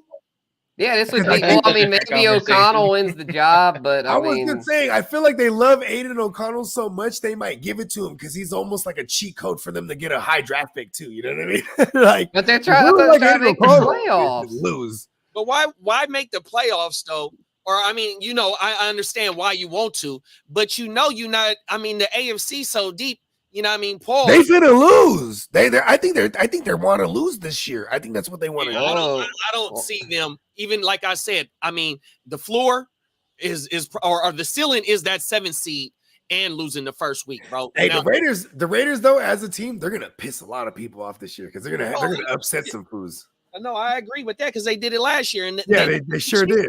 even when they had Antonio They Pierce. man. they upsetted the Packers. They upsetted the Chiefs. They upsetted you know what I mean? They were whooping some fools up and shit. he beat Kansas City, bro. 100%. They handily 100% in their house. on my memory. Yep. Any more thoughts on Adams before we move on to these last two topics? I I welcome mean- him to fucking the Jets, but I just don't see that Yes. happening. Oh yeah. Well, I let's kinda speak don't of. want that for my Garrett Wilsons though. I We ain't just gonna brought lie. up facts. Yeah, I don't want that either, my Garrett Wilson. We want Wilson to get all the targets. That but, would be so phenomenal for our greasy breezies though, because then you would have like you would never be able to stack a box ever, Light Let's front speak. at all times, right? aka Isaiah Pacheco. Light front 40-something% of the time. Oh, I never Lord, realized it was like- that much for Yep. Pacheco for real. Oh, Yep, same way. I bet those Lions running backs, there's going to be some light fronts, bro. Awesome. Yep, facts. So, Wow. but speaking of O'Connell, Minshew, let's talk about position battles, bro. There's a lot. They're going to be on. Training camp pops off next week for veterans. We got rookies reporting this week, but next week the whole shebang gets going. So what position battles are we keeping an eye on? I mean, as far as quarterbacks, bro, that Minshew, O'Connell, that's going to be interesting for sure. And then McCarthy, Darnold, May, Brissett. There's these. I mean, even Geno Howells could be a potential QB competition. I love The that. Cincinnati that you called defensive that one. back. I like that you put that in there. I like that because Yeah, Cincinnati DBs are interesting, but yeah, the as far as the QBs, my take on the Geno Howell thing is that I think My Geno wins the job. Off the I have to restart. but he's 'cause I on a can't hear very anybody. short leash though. I'm gonna come back in. Oh, okay, I didn't sure, realize do your getting a thing, phone man. call is gonna fuck the whole thing up. Oh yeah, go Yeah, crazy. Yeah, do your Yeah, thing. if it's do your thing. Yep. My thing with Geno, I think he'll probably win the job because he's the one that's already got the chemistry with Lockett and DK. So I think he'll win the job out of camp. But I tell you this, short leash, very true, especially if they lose that week 2, week 3 game to the Patriots, bruh. It would not shock me if they lose that thing. If it's a real ugly, low-scoring thing where Geno throws a gang of interceptions, it would not surprise me if they pull him and put Sam the Wolf in there. Because Sam the Wolf, bro, with proper coaching, he could not develop finish into as a something pretty QB1? decent. Was he not a top in fantasy last year? Didn't he finish as a QB1 or in the range somewhere? He would have if he hadn't gotten benched. I Yeah, think on that's what it was. If we paced points him per out, that's game, he was a QB1 because he freaking sling it so Yeah, much. that's right. He Points led per the game, league in that's what it was. interceptions, but he was like the new Let's go. Jameis. I love that. He was the real. Derek's saying he's trash, I but love it's that. like, but he's young though. That's the thing. He could develop and he can run a little bit. So you got to understand. So reason why too. Reason why Hal might be a thing is complete new staff. Yeah. Fuck Geno, getting What? you know what I mean, his limitations. He didn't hit his ceiling. We know what he is basically a game manager. So when you got He is. coming over from Washington, the Huskies, that new coordinator coming over 100%. A lot of 3 wides. And he knows what Sam Darnold can do. See, now one thing that Oh shit! Because he was in Washington actually too. not Huh? Sam Darnold, excuse me, fucking Hal. One thing that Hal has that what he couldn't really do over in Washington is just consistently run the ball, even though Seattle's offense was mid last year under that weak-ass offensive coordinator. They can run. Seattle got Kenneth Walker and Zach Charbonnet, man. Yeah. They can run the ball probably 30, 40 times a game, maybe 35 times a game, and take off some of the interceptions that Sam Darnold was doing, which he was the real 21 and 21 last year. Yes, Sam Howell. 100%. So I mean, Sam Howell. I don't know why I keep saying Darnold, but the wolf howl. Not safe space. We're talking about the wolf. Wow. So what they give up a 5th round for Howell too? They gave up nothing for him. They got him for the love. Yeah, they got him for free. Like with the Steelers with Fields, like. So I see why they brought him in. But like how you let off those spins, he slinged it, bro. How many yards did he have last year, Brody? Probably close to over 4,000, I'm sure. Come on, bro. He was pacing, bro. The wolf was slinging that. Well, yeah, because he's even Eric Bieniemy. Come on, bro. They were going, That's exactly what I was saying last year, almost 4,000, 3,946. That's exactly what I was saying. 21 and 21, 21 tugs, 21 picks. He's the real Jameis for real. 21 Savage, bro. The 21 Savage, bro. That's ass. Dude. Yeah, I love the wolf. Yeah, I mean, he might be. So, yeah, because in Superflex, man, we need guys like that. Yes, we do. The cupboard's bare. Yep, and the man, come on, then his Cousins, Penix. I mean, if Cousins misses time with the Achilles, but as long as Cousins out there, they paid Cousins a bag. That is not going to be a QB controversy. Yeah, he gets. One year, bro. Oh, everything. Yeah, they paid him the big old bag, so he's in there. Hey, Cousins gets a bag though. You know what I mean? Every stop, yo, right? And I was just saying this. Cousins knows how to win in the home front too, because those are the real winners to me, bro. Like the ones that like, okay, you win on the family front. You know what I mean? He's a married dude. You'll never hear about Kirk Cousins fucking on some other bitch. You know what I mean? And fucking his shit up. He could his wife dresses him, bro. He ain't fucking that up. He don't even have to shop for clothes. he could have stayed in Minnesota, but his wife is from Atlanta and said, "Let's go there." You know what I mean? Yeah, and he still got the bag. Still got the bag. He knows how to win, right? I told you on every front. Bam, bam, bam. No, he really does. He's a win-win kind of guy. And I think he'll beat the shit out of Penix in a QB competition. Is going back to my point. You know what I mean? Yeah, there's no competition. I think Dennis just kind of messing with us there. I like it. That's not a competition. Penix, it's gonna be like Jordan Love, Aaron Rodgers. You know, Penix is just gonna have to wait his turn, bro. Hey, give it to me though. Pause. Going back to Aiden O'Connell versus Ginsu, who is it? I say AOC. I'm gonna go Ginsu because I think the Raiders really want to win, and if you're wanting to win, you go with the veteran. AOC didn't show me enough last year. See, that's the thing though. It's like I think they love him so much. I love the Ginsu so much.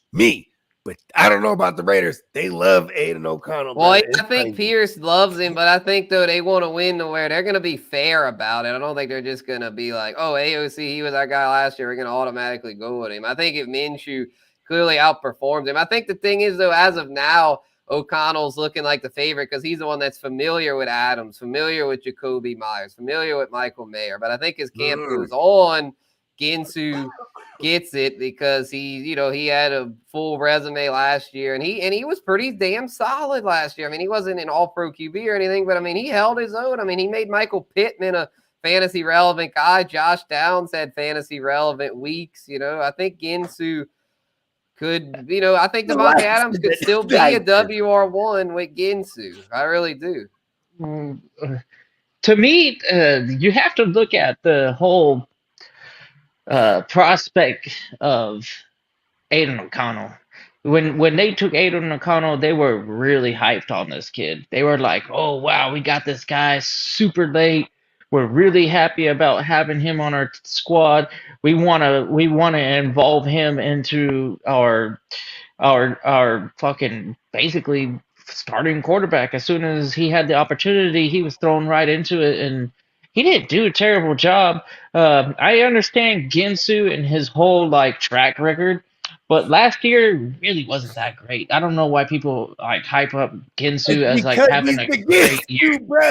Mustache mania, bro. But Yeah. last year was not that great for Right. Ginsu Here's on the the thing. Colts. He did it with the I don't know Eagles. what I'm people not are. saying the it was Shag great. I'm Riders. just saying it was serviceable. That's all. He did it Yeah, with but the Aiden Eagles, and O'Connell he did it with actually the had probably Jaguars. like a straight 6 weeks of like, oh, this guy's definitely startable in a super flex. Yeah, Like let me pull I up his game log. Let and me make Ginsu sure was I'm not always a shortchanging QB3. O'Connell. Like no, like week to week, the team might have won, but it wasn't because of It was a Ginsu. running team, and he's going to a running team. So Right, the neither argument one of stands. these guys is going to be good for fantasy. I mean, they're just super flex. You might have to But start he's them. the But Ginsu, and he slices and dices. let's And see we've seen him do it with AOC. the Eagles and the Shags.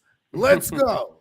I'm looking up Yeah, I mean, his per 17 stats from last year. Oh, all right, not too bad. Man, he was pacing for 530 pass attempts. Let's Wow. go. That's pretty damn On a good. run first team. Yards, 3,428, almost 3,500. Touchdowns, interceptions, 19 to 11. Not that bad for a rookie. Only 37 sacks. I mean, that's better than Sam the Wolf. You know, he's one of those things. He was respectable, you know, in his rushing. That's Shady O'Connell. Did he in run the it? or No, yes, he didn't yes. run at all. So for fantasy, AOC is definitely a player to He looks like pudgy Derek Carr, doesn't he? yeah, and he even wears it. He took his number, bruh. Number Doesn't 4. he look like Derek Carr, like pudgy? Yes. Is it just the number? Is it just the number that makes me see him? He's got the mustache going too. Him and Ginsu is gonna be the battle of the stashes. Oh shit! Dude, his sleeper pick is Ginsu off will the break wall. his Just nose, like, bro. Ginsu's about to get suspended like- for breaking his nose in the locker room. Bro. Yeah, Ginsu is really embracing for it. that Yeah, shit. I just feel like Ginsu is an overpaid backup. I just think Ginsu is If And you I think that's why is people someone think it's that going to let me be get my Ginsu new because AirPod. the bag I just he think has are Ginsu is like, gonna win out because he's a he veteran. has But an AOC overpaid could backup definitely bag. take the job at some point during the year. But the thing is, though, if you get AOC ready to ball out, even though he wasn't a first round pick, you have a cheap ass contract for him for the next 2 years. Yeah. And then you don't trade Devontae Adams because That's right. he's in camp now that he's ready to take over this spot, and you got him in the 3rd round, I think he was. But if you're losing, though, right? If you're out the mix, Even though that you're losing, there's ways of showing. I always go back to the Raiders losing. I ain't gonna lie. Peyton Manning lost a shit ton, and he was a high draft pick fucking quarterback, you know. And Losing too, though, as well, though. 100%. You got your quarterback. Don't ever put Peyton Manning and Aiden O'Connell in the same. I'm just saying, I don't think losing has anything to do. Like, if an organization is on a guy, winning does not matter until the setting is right. You know, if the organization's not ignorant, they know where they're at. If the defense is there, all it takes is probably a little bit of growth for Aiden O'Connell, and then they got the 2 tight end set. Who knows if they turn into the Hernandez Gronkowski duo? But that's not out of the question because when like 2 years ago, I swear to God, that fucking Meyer and Bowers were the top 2 fucking tight ends in all of college football. So now they got them. Now they got them both. They got them both, so yeah, I mean they've got a decent amount of weaponry over there, and their offensive line was hella good. And yeah, I mean it's basically they're like, you know, their defense is legit. They're like the Falcons last year. I think they might. They're a quarterback away. They're a quarterback away. All they need is a quarterback, and they're a playoff team. I agree with you because that means this is why it's going to be Aiden O'Connell because he'll secure you a high draft pick. Let's go. Well, yeah, like Desmond Ridder. That's what the Falcons with Desmond Ridder. He secured him the high draft pick, and then they got Penix. Yeah, because Aiden O'Connell will be a little more turnover prone. But I think the thing, this is why I think Ginsu wins the job because I think early on, Antonio Pierce, he's better, and Antonio Pierce wants to win. let's be real, y'all. Antonio Yeah, he Pierce does. wants to win. He did get a Antonio contract, Pierce though. is not going to He did take get a contract.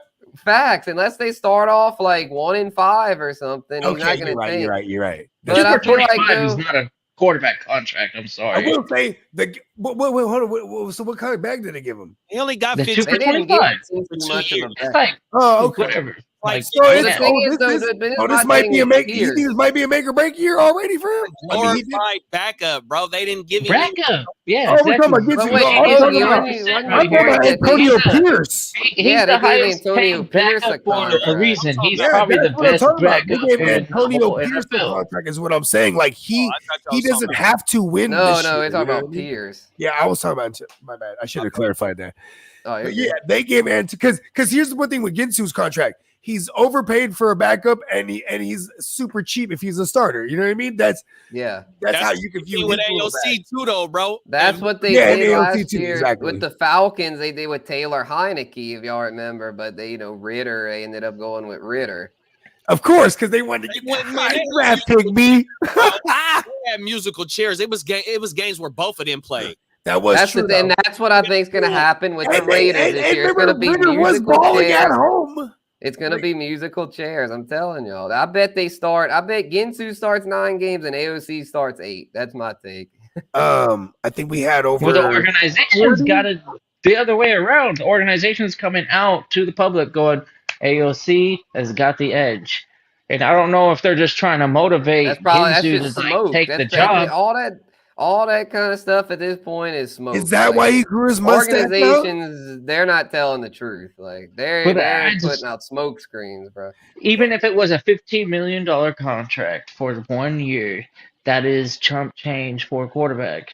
That's why running backs get all butthurt because they're going, man, the fucking backup is making $15 million and the goddamn best fucking damn running back in the NFL is making $16 million. This is truly the only quarterback competition we really truly have too, huh? The Raiders situation. Yeah, I think so because I feel like it's pretty clear. Like the Patriots are going Brissett, the Vikings are going Darnold, and the Seahawks, unless Geno really Steelers are going Russ. Steelers are going Russ. Yeah. Action, then you got Pittsburgh, but the OG taking that motherfucking job. Yeah, Russ. Mike Tomlin is not Sagittarius. He's gonna win that job. Mike Tomlin wants to keep that winning season streak alive. He's gonna want to go with the veterans. He don't care if it's 9-8. He'd rather go 9-8 and miss the playoffs than take a swing. Because he's just, I think it's a pride thing for Mike Tomlin. I think he'd rather just be mid than take that big swing. I mean, he hired Arthur Smith. Like, what a lame hire. Like, he could have swung. What are we doing? No, that's a good hire. We're talking about only one controversy. We got Fields and Wilson. That's probably a better fucking topic than freaking AOC. Well, my point was that Wilson, I think Tomlin's not going to let it be a competition. We can talk about it, though. It's too risk averse. I don't know, man. No, I don't agree with that take because they both are only on 1-year deals as well. So if you don't, you got to know what you have. Exactly. Guccini fucking talk about that shit. No, 100% facts, bro. If you don't find the quarterback out of these two, what position you gonna be in next year? Oh shit! I didn't think about that. Tomlin's trying to win, Fields is gonna be on the field. I'm telling you, he ain't sitting the bench. There's no way. Not with Russell Wilson's fucking trash ass. Well, this is all right. Yeah, all right, y'all. I mean, y'all believe in Coach T. I'm kind of soured on Coach T. I'm kind of over this. Oh, he gets a winning season. It's like, so what? He's a one and done every year. He's got to show me something. He got a ring on his finger, though, bro. He do. But that was over 10 years ago, though. Same with Sean Payton. It's like, so what? Y'all got a ring. That was 10 years ago. What he got? 3 Super Bowls. Well, yeah, that's all recent. So you got to remember. So you said that was years ago. It's been a lot of teams that's been. So you got the Patriots with multiple Super Bowl rings in that time since Coach Tomlin won his shit. So even though he only got 1 ring, he still has been relevant and still keeping his team above 500, bro, 100%. Yeah, so he has. That's a hard thing to do in the NFL every year. No, I'm not saying he's a bad coach. I'm just saying he's a coach that, like, to me, he's been stuck in this range to where it's like, to me, if I'm him, like, and maybe he is, maybe he'll actually give Fields a fair shake. I hope he does, because that'd be better for fantasy. The thing with Fields, though, Fields is riskier. If you go with Fields, it's going to be probably more turnovers and stuff. But there's definitely more upside with Fields. The And Bears if the was just a upside hits, shitty they might be able to situation. compete with Baltimore and all those other guys. Remember, I just think with Russ, when bro, your upside is capped big time. Yeah, it's very low. And then the upside with Fields is if you want to go, okay, this guy's got age in his favor, and his college production was lights out, way better than Russell fucking Wilson. The fool threw for 40 plus touchdowns and had like a handful of interceptions. Everybody acts like this guy can't throw the ball with accuracy, but in his college profile, he was probably one of the most fucking accurate passers that Ohio State ever had, and that's why people talk highly of him continuously. Like people will go to bat for Fields, and if I talk about players as they, like players will go to bat for Fields as that's like the news. he's a Did you see that? The news that was coming out was like Justin Fields, he kicks it with all the position guys. They all go out, eat, and fucking and go over film, and you know what I mean. Russ is doing Russ things. You know what I mean, but that's anti-social life. You know, Russ knows what Russ is up to. Who cares? Nobody even fucking cares. Like, we don't want to hang out with Russ. Right? You don't want to see Russ high knees. The thing, here's my thing with Fields though. This is my last. Before we move on to the last topic, this is my only, rebuttal to the Fields thing is, well, how come the Bears only got a 6th-round pick for him? Because you know why? Because the Rudies are fucking ingenious. And they outright said we're gonna do you a solid by telling you that you're gonna play for the team you want to play for. They picked up his 5th-year option too when they traded for him. That was the part of the solid too. No, they didn't. They didn't take it. Oh, they didn't. They didn't even do him a solid, bro. Pick up Najee. No, but that's more motivation for Fields. But that is a Rooney. That is a Rooney. Yeah, there was no way in hell that is a Rooney thing. That goes back to their ingenious. That's what Guccini was talking about. Was that fucking Pittsburgh's got 2 guys on the roster who ain't gonna be there next year theoretically. So you might as well see what both of them have to offer. And like, I would put money on putting the younger guy out there who has shown that he can jive with the roster. They're gonna bring them both back, Brody, on some fucking. We don't need mediocrity. We either got to go for it or take our. Hold on. I just thought of this. But Coach T's been stuck in mediocrity for the past 5 years. Did they not have Kenny Pickett and Racist Rudolph last year? That was in his. I don't think Pickett was a Tomlin move. This combo's way better. They're gonna run them back regardless of what happens. I'm telling you, man. I mean Russell Wilson.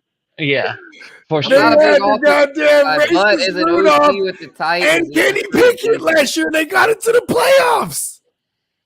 But it's like, but it's like now it's like with the way the NFL is making the playoffs and what it used to be. Oh shit, I forgot Trubisky was a part of the pack. Trubisky was actually the biggest part of that run. Nah, but see, Trubisky got no Rudolph. I thought Rudolph's the one when Trubisky was Rudolph. When Trubisky was under center, they won 0 games. You know what I mean? That was terrible with Trubisky. Yeah, it was the Kenny Pickett, Racist Rudolph pack, bro. Yeah. And now they got a Russ Fields pack. It's a pack over there, bro. They're gonna keep the pack together. This is what they're doing right now. The next one of these morning shows, we need to make that, and we'll break this down more because I'd like to keep it going, but I'm gonna have to get going here. We're an hour and a half in, so let's get this last topic in before we dip. Position battles, y'all. Rookie.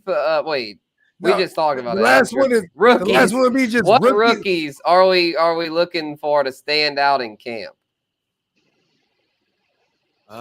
Shit. Give me my favorite right now. One of my favorites. I want to see what Malik Neighbors can do. Coming into the draft, they, a lot of them analysts had him in why I can't think of his name right now. They had them neck and neck as the number 1 receiver.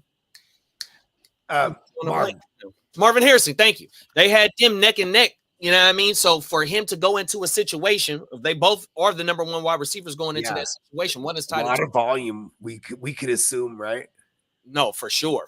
A lot of, but one is tied to a little bit better of a quarterback situation, but yet the fucking the thrill of taking Neighbors and him being able to pop, bro. I think that's a hell of a watch to going on. I got one share of the Neighbors in all of my dynasty leagues, and I love that share. I'm like, yes, I got one. You know what I mean? I'm hoping. Yeah. And Danny Dumbass is been shown to be able to sling it. You know, not the greatest, but at all. Man, if we can just get some volume here, what? Come on now. Yeah, okay, I like that, Malik Neighbors. I mean, and we're gonna be able to watch it too, huh? Did anybody check out the Hard Knocks joint yet? I ain't seen none of it. I don't think it's come out yet. I think it's just receiver. You got wait. We got. There's some of it that came out. Yeah, the part with Dayball with Saquon that came out. I'm on the phone talking about you can go ahead and seek a trade. If and then Dayball with Drake May, like trying to see if Drake May would be a good fit in their offense. Yeah, I just don't want to give $12 million to a running back just to get handed off. Man, get your ass out of here, bro. They shouldn't have let that clip play. It's one of them deals to where, like, the thing with Dayball, like, you best believe he's going to force feed Neighbors because without Saquon, their Neighbors is going to be the focal point of that offense. It's just, will there be enough plays run to support Neighbors as a WR2? I think it's definitely possible. You know, I just think there's no way he's a WR1, you know, as a rookie. How many 1,000-yard receivers did we have last year? Like 40? That's the point. Just because exactly. Just because you're a 1,000-yard receiver, that don't mean you're a WR1 for fantasy. To be a WR1 for fantasy, you got to have close to 1,500 receiving yards. And in that offense, I don't think there's any way a receiver is going to get that much. But I do think Neighbors gets. But I think he hits for. I think Daniel he hits Jones for about 1,000 to 1,200, 3,400, 3,100. Huh? Danny Dumbass. Oh, Danny. Yeah, I think he's career for like about 3,000. It was and I bet Malik gets about a third of that. 2022, right? Was that the year? 2022? Yeah, he played all year. Yeah, he played all year. Yeah, he was a QB1 in fantasy that year. Because he ran like 700. He was a back end QB1 like 7 on the ground. Yeah. He only threw like 15 TDs, but he ran 7 on everything. Yeah, he only threw. He only had 15 passing TDs on, bro. That's all. Yeah, and ran 7. Yep, so you mean Neighbors can get 15, bro? He didn't get all. I think he'll get 6 to 8. That's my projection with Neighbors. I'm gonna say 85 receptions, 1,100 yards, 7 tugs. I like that. 11 is generous. WR2 finish right there, bro. I mean, not generous. Exactly. That's like Devontae Smith numbers. I think him and Devontae Smith are very similar for this season. Where you're drafting that, or where he's going at right now, you're not taking him to be your WR1. You know what I mean? You're exactly. He goes at a fair price, usually like late 4th round. You know, but the thing is, though, being a rookie, I feel like he's going to start to get some hype to where like the hype train might kind of kick off to where I'd rather. If he's going over a Devontae Smith, then I'll just wait for the Devontae Smith at that point. Oh, yeah. Yeah, absolutely. I ain't mad at that. Yeah. This is a layup, yo. Like we gotta think about. Yeah, we gotta think of some deep dives here. I'm trying to think of a deep dive. We talked about the layups here. Deep dive. I'm totally not even looking at it. For Cody Strader, QB1, QB2, Jaden Daniels and Caleb Williams. Those are the 2 guys that you need to be looking for in rookie camp. If they're coming out and they're actually solidifying their position as the alpha, you know, I have a C on my fucking chest, and everybody's gonna come to me and look at me as the leader of this team. You know, no defensive players. It's the quarterback. So the quarterback has got to run that organization. And those 2 are like probably the most, you know, spotlight figures that I can think of in terms of this year's rookie class. And if any of those 2 do break out and have a CJ Stroud style of production, then, you know, I wouldn't be surprised because they're both athletic. they could.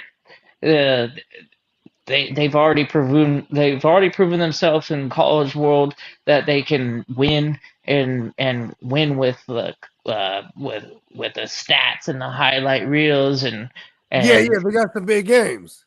they're Big serious moments. fucking prospects. There's a reason why they were taken 1 Okay. and 2. Give me Keon So- Coleman, bruh. What do you think? That's a good What do you one. think, Kidda? Keon Coleman. What do you expect from Keon Coleman? Fantasy wise. WR3. Fantasy. WR3. Okay. Throw him out there as a WR3. We're gonna. Yeah, man, we're Ricky gonna- Pierce. Give me a Yeah, line. that's a good one. What are we looking yeah. at? Give me a line. What are we looking at? Like 60 receptions, 600 yards. Like what are you feeling? Keon Coleman. 60 receptions to 600 yards might be a floor. I think it can be better than that. Okay, I like it. Yeah, Great. but that Okay. what relevance is that? Like you could pick that up. You off went the with waiver. You went with WR3, so I threw those numbers out. So I like that as the floor. Okay. Yeah, but game changing rookies, you got to go with the quarterbacks. You got to go with those top two guys that are going to get and Marv the Jr. start beginning of the season to the end. Yeah. And whichever one, Bryce Young was the one that didn't produce, and then C.J. Stroud was the one that did. And if you had C.J. Stroud, you're sitting Jared pretty. Goff and Carson Wentz. You got a piece that you could trade for like who knows how many first rounds right now, right? And then Bryce Young, you would be lucky to get a first round. It was just like Jared Goff and Carson Wentz now in hindsight, bro. Because they were the 1 and 2 too. I mean, and then it's funny because it's reversed course because Wentz was like, oh shit, this is the guy, and Goff is the garbage, and Goff has got the big ass contract, and the next 6 years fucking solidified as the QB for Detroit But Lions. Carson Wentz has a Super Bowl ring. Maybe that's a win-win for both of them, right? Carson Wentz I got the ring. That sophomore year. Week 14 when he tore his shit, when he tore his ACL, that was the end of him. Like he never was the same. But like, listen, before that, it was like, oh shit, he's a guy. ACL, MCL, NCL. We're talking about Mr. Bionic himself, Nick Chubb. The last blurb that I got was him squatting 500 pounds. Whoa. Okay. Fantasy alert. Get yourself some Chubb hella late because there's no way Jerome Ford is taking 20 plus carries a fucking week. It's gonna be a goddamn Nick Chubb season again. And this guy's already done this. He's already done this. Come back from a serious injury and produced as a fucking RB1 in fantasy. He's done it several times. Chubb is one to be on the lookout for. If you can get him at an extreme value, there's no way I'm passing it up. I would go out on a limb after hearing that blur because the squat is that's a different weightlifting maneuver. Like you're using a lot of your body. Opposite deadlift. And the knee is definitely involved in that. And if you can do 500 pounds, then the guy is healthy. And we know what kind of runner that Chubb is. And there's no way that anybody on that roster is going to fucking take carries away from him. Hey, Nick Chubb and Jonathan Taylor are arguably the best pure runners in the game right now. I'll even say Zeke, too, because he's still around. But, like, in their hay, Zeke in his hay, and Jonathan Taylor and Nick Chubb right now, the best pure runners. Like King Henry, bro. You can't forget the King Henry. I'm sorry, the King. But you can't forget the King. He's already the best pure runner. Look where you're getting King Henry, and then look where you're getting Nick Chubb. You're getting Nick Chubb way after fucking Derrick Henry. Way after. I'm telling you exactly. right now. The thing with Nick Chubb, but for fantasy, yes. I'll admit this about Nick Chubb. I got a few rookies I want to touch on the running back position. But before I get to that Nick Chubb, I'll just say, the thing with Nick Chubb is that it's not talent. That's not the problem. He's got the talent. He's got the ability. My issue 5.5 plus yards per carry as a career. Yeah. Oh, I mean, he's amazing. He's a great player. The risk though is so much to where unless he slips to like the 9th or 10th round, I'm not touching him because when you get that much damage done, you need, I think, probably all the scar tissue that's built up, all the probably early onset arthritis, if I had to guess. I mean, look at what happened with Todd Gurley. I mean, when you keep having knee problems, you can fall off real quick. So that's my concern with Chubb. That's why I'm so up on him, though, is because he's already proven to the world that's like, hey, my knee's not a problem. Pause. Well, the thing is, this is now the second gruesome one he's I don't know if you've ever put weight on a bar, Spencer, but 500 pounds as a squat is not a fucking insane. I know. I've lifted before. Like, I can barely do a freaking. I remember Lee hit me up. Lee called me up. Max. He's like, 500 pounds. That's impressive. I'm just saying that's a couple linebackers. Do you think he's going to be risk of re-injury is the issue? That's the only issue to me. It's like when he's out there, I think he'll still produce. That's not what I'm worried about. I'm worried about where his status I think the chances are much higher for someone like that that's already suffered. So obviously, why didn't Breece Hall get injured last year? Well, I mean, I get that anyone can get because injured of 3 years. Sure. But I'm just saying, you got to look at injury risk. I know I do. And I mean, Nick Chubb is just someone that's a lot. The way he's being drafted, I'm just saying you should definitely seek out Nick Chubb if he's sitting there in the 7th, 8th round. There's no reason that he should be still sitting there. Oh, I don't really trust him. I mean, maybe as a 3 if I wait on running back, but shoot, I'd probably almost rather him as like a 4. But that's just me. I mean, as a talent, like, I get your point, kid. I'm not saying you're wrong necessarily because, man, if he does come back, like, he might be an RB1. I mean, and that's Stefanski offense, but he's never not been an RB1 when I did it with Todd Gurley. I stayed away, and, I hate to say it, but, Georgia running back, man, Georgia, they run the shit out of their running backs, man, and we saw it, unfortunately, with Todd Gurley. His NFL career came to an end early. I hope the same doesn't happen with Chubb, but it wouldn't surprise me. Speaking of Georgia, we like that McConkey. Frank Gore come back from ACL, two torn ACLs. We seen my boy Breece Hall. He had a severe. Yeah, Breece Hall just did it. No, and then Willis McGahee. But Breece Hall, that was his first time. We're talking about the procedures improved. Hold on, JD, go ahead. JD. I forgot about that. Tell him about Frank the Tank. I forgot about that. That's really important. Two of them, and then also Willis McGahee. Willis McGahee's injury was also a gruesome injury. He did it in the national championship, and they went on to have 100%, bro. Crazy careers. Crazy.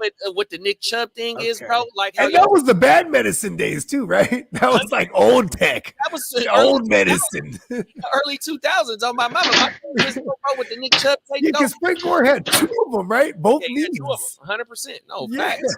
And he was the Tank, the immortal one. I actually think he's actually still on the Bills. I don't even think that's not even his son. That's him. That's him. No, I mean, that's fair. It's one of them deals to where, and I obviously never want to see someone hurt or see someone's career. And I'm rooting for Chubb. I hope he comes back and kills it. It's just for fantasy, though. Gotta I just view it for fantasy. I'm just not really messing with it. But it's one of them deals to where I see y'all side, though. I'm not necessarily saying y'all are wrong because I could see it, but I'm not gonna mess with it because my take with the Chubb in the fantasy too is that we talked about it earlier. If your league got the IR spot and he continuously slide, like how somebody said, he could be a league winner at the end of the year, even if not exactly winner back. It could be a winner back. Like how he said he's a perennial RB1 when he's healthy. He also has a career average of 5 yards per carry as well, bro. That boy, when he totes the rock, he totes the rock on everything. So, and if we're expecting him to come back between week 8 and week 10, it might take him a few weeks to get ramped up, but yeah, he's coming back at the right time, bro. Yeah, bro, it's winter time. What do? We're running the ball. And it would bank But for look them at if they're Tino's point, competitive. though. I mean, it's rare that they come back. But, I mean, there's been different ones that have. He's So the chubby one. Yeah, It's I'm not rooting rare for for the him guy. because I'm rooting for him for this is sure. this is The something that league's he definitely does. better with him, so I hope he shakes back. But some rookies I'm looking at here before we close this show out. Some rookies I'm looking at. Here's 3 ones that I'm looking at that I think could really make some hay with strong training camps. Marshawn Lloyd, Kiemi Vidal, and damn, I just forgot my third. Oh, Aldrich Estime with the Broncos. Okay. Aldrich Okay, Vidal is Estime sitting the bench has a all path. fucking year. We got Has a J.K. path. Dobbins and Gus Edwards. No way All right. Vidal is Let me being let me involved. let me No defend way. Maybe all right, I'll Way. start off. I'll That's start off with Vidal. The reason I think Vidal could be something is because I went over it a few shows ago. Is that is how I see the Chargers backfield playing out. Gus is a hitter the first 5-6 games. Then he gets hurt. That's just I don't know. I just see that kind of I don't know happening. why you because- even freaking consider injuries. Everybody can get injured. Vidal Well, I could get mean, injured. Yeah, I know. I get that. Right. I just kind of look at injury history though, and also it's These are mileage. 2 running backs that It's had mileage. season It's enders. mileage too. You got to look at how much treads on the Multiple tires. season Nick enders. Chubb is someone that has a lot of tread. Same with Gus Bus. I mean, when you build up that tread on the tires, you're more prone JK to doesn't having have that. stuff happen. Hold on, And real so- quick. I gotta say this. How many It's career just touches do you think JK has had, percentages. Spencer? Like, Oh yeah. Hey, I dude. gave Bogey this little Hey, insight. Wait, what about Hey, he hit me with this one time. How many career? I need you to look up the exact number for me, though. But And I just did that for Gus Bus. Gus Bus only got 700 career touches. yeah, okay. And then JK down there too, like Aware, bro. 200 something. JK's like That's around what I- 200 That's what I something. just said. I It's said because they had season enders. You know what I mean? That's what I Yeah. said. Mhm. 100. They're ready to go. And when they're on the field, they're beasts. But I do like the Fuck, Vidal, though. kidding I'm me. still with you with Vidal because, like, that's this regime who drafted this guy. You know what I mean? And they also brought in former regime guys to That's what I was for finna say. Greg Roman. They brought So in. that also has that going Yeah. against the young Vidal. Yeah, But that's for right. Dynasty, and listen, those motherfuckers can damn near get hurt. And if you have the Vidal in December, it might be the guy. This man. was He my might be. thing. Like, This you is feel how me? I It see it happens playing every out. year. This is how I see it, y'all. It Gus happens gets every the year. There's a early guy that start. comes out of nowhere. Pause. Gus gets early start. And all right, let's just say he doesn't get hurt. Let's just say that in this scenario, he's just underperforming. All right, he's underperforming. J.K. Dobbins steps in. Then you get J.K. Dobbins. He's underperforming because let's be real. I mean, these guys, if these guys were really that good, the Ravens would have kept them and not worried about King Henry. But they were tired of having to deal with them because they're not reliable. So they brought in the King Henry, and so now the Chargers are having to deal with them. And I don't really trust those two. I mean, yeah, they're beasts for like 4 or 5 game stretches, but I just don't see them being beasts over a full season. So that's why I think Vidal in the second half could be a hitter. But it is my thing for training camp. Why I think Vidal's got to have a good training camp because he's got to show that he's the clear 3. I'm not saying he's going to beat these guys out right off the rip, but he's got to beat out like the Isaiah Spillers of the world and all the camp bodies because, I mean, he wasn't drafted that high, so he's got to show out and have a good camp. Same with Aldrich Estime in Denver. I think there's a path for Aldrich Estime, but he's got to beat out Piron and Jaleel McLaughlin. I don't think he'll beat out Javonte right away, but if Javonte, I'm not going to say injury kid because I know that noisy. I'm just going to say underperforming. If Javonte underperforms, then I could see Estime stepping in and being a guy. And same with Marshawn Lloyd. If Josh Jacobs, I mean, we know throughout his, I mean, I like Josh Jacobs this year, but let's be real. I mean, Josh Jacobs, he's had some history of sometimes where he isn't always that dude. So if he would slip up, the rookie Marshawn Lloyd, if he can beat out A.J. Dillon and have a good camp, these are just 3 guys that I'm just saying if they have a good camp and can show that they should be in the rotation, if the guys in front of them underperform, then I could see these guys being league winners. I'll throw in Jalen Wright in there too, though. I love Jalen. Yeah, the thing is, when he's got 2 guys, but yeah, the same thing. But injury, they both have injury history. We can also bring in injury history. We just can't predict injuries to happen. Mm-hmm. Yeah, that was just my if we're point. going history and predictions and all that stuff, and then we base it on talent, then Trey Benson should be well above any of those names that you just mentioned, because Arizona actually runs the ball, and Benson is by far way better of a runner than any of those guys. The thing is with Trey Benson, well, no, I and agree, fast kid, and but the thing with strong of a runner that like you couldn't put it out of the question, because okay, I don't think James Conner ever actually just had a full season of being healthy. 2018? And then no, when Benson I does get his completely chance, agree. then it's like, I'm not holy disagreeing shit. at all. Is he point, gonna retain the job because he doesn't get injured this time? Who knows? Oh, I don't 2018 James Conner died too, actually. right, Remember, but here's my point Conner with Samuel? Trey Benson. What was his name? JJ Samuel? Iffy. Trey Benson, though, is going in these drafts. Trey Benson's going. He's going around the same range as Chubb.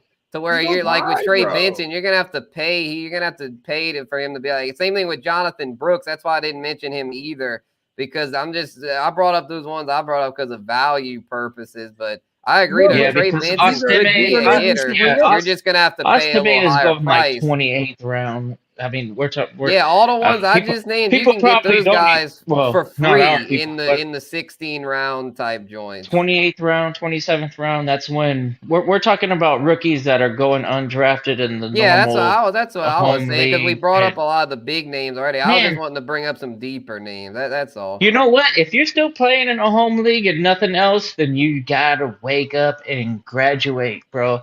Like, get into the next generation of fantasy football. Play IDP, play at least start 11s, and preach and really enjoy football, because that's what fantasy is all about: is watching every single fucking game of the week and having something to pay attention to. A real deep game.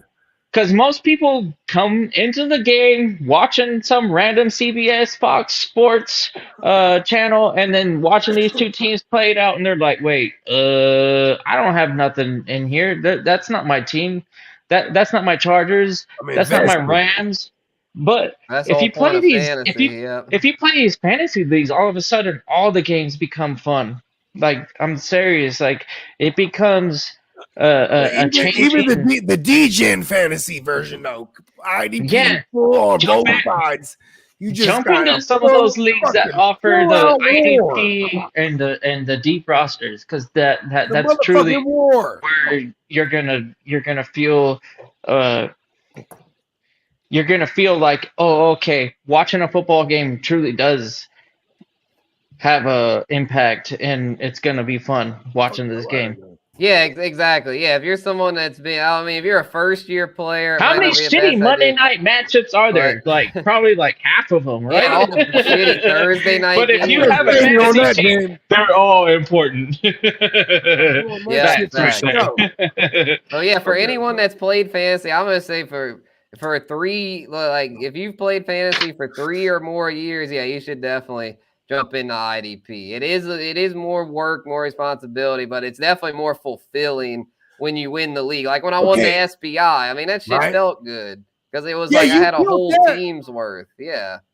Here's the thing, Brody. Facts. I'll second that.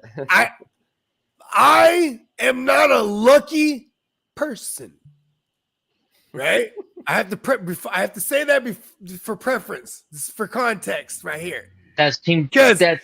When it comes to fantasy, I'm the guy who plays against Tino or something like that, and he has Kyrie Fairbairn on a Monday, and he's down 20 points, and he kicks the 30 burger on me. Like, of course that happens to me, because I'm not lucky, right?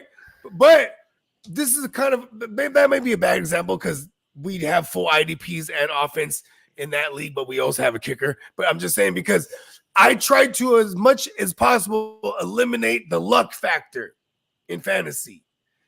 That's what I enjoy. You know what I mean? We're all going straight up war. You know what I mean? Yeah, having the freaking kicker. That's like having freaking jokers in the deck of cards. Man, throw that shit out, man. Exactly. No fucking team defense. That's a good way to put it, Spencer. I've never heard that before. Joker in the deck. I never heard that either. That's a goddamn joker in the deck. Get the fucking kicker out of here. Get if you special in calorie turn yards, 2 jokers in the deck, and them are both of I them like the fuckers. return yards thing though. Get rid of the that's team defense. Get rid of the jokers. Receivers and running backs, they run shit back too. So that's a plus. I'm actually not opposed to the return yard thing. You know what we need to worry about with the new rule is that they're going to run a lot back. That can hurt offensively. Because that's true. Because they start running it up the scoreboard. They're like, oh shit! Now they can play a different style of football. That's what we need to worry about with that. Bro, I like it though. It's more entertaining watching special teams actually do something for a change. What was that, JD? No, Albert. I was saying, what's up to Albert? Oh, what up, Albert? No, I thought you said something about the kickoff return. Yeah, because I'm just telling you, it's some different shit. So I hope that doesn't you know what? We might see a lot of overs this year too. Yeah, that's true. That's true. Yeah, we'll see. I don't think it's gonna end up much, but maybe it will. We'll see. It'll definitely be more. Did you not see certain players be like moved around as far as their return game paralysis? You know what I mean? Yeah, it'll be interesting. But yeah, we pushing the 2-hour mark, fellas. So I'm about to have to slide. So, but yeah, this is a great Wake Your Game Up debut. Again, my apologies for my late start. Bro. I need to wake my own game up, but we'll get there. You know, it's early, so New Orleans traffic didn't do any favors. Come on. I was having to go across town. Damn hawkers freaking killing me. But anyway, it was a great first show. Any last thoughts before we close it? Man, we're just going to go around the horn, bro. Hey, look, this is Bogart scot-free. Subscribe to the Gen Wealth Net. Subscribe to all my brothers' channels as well over here.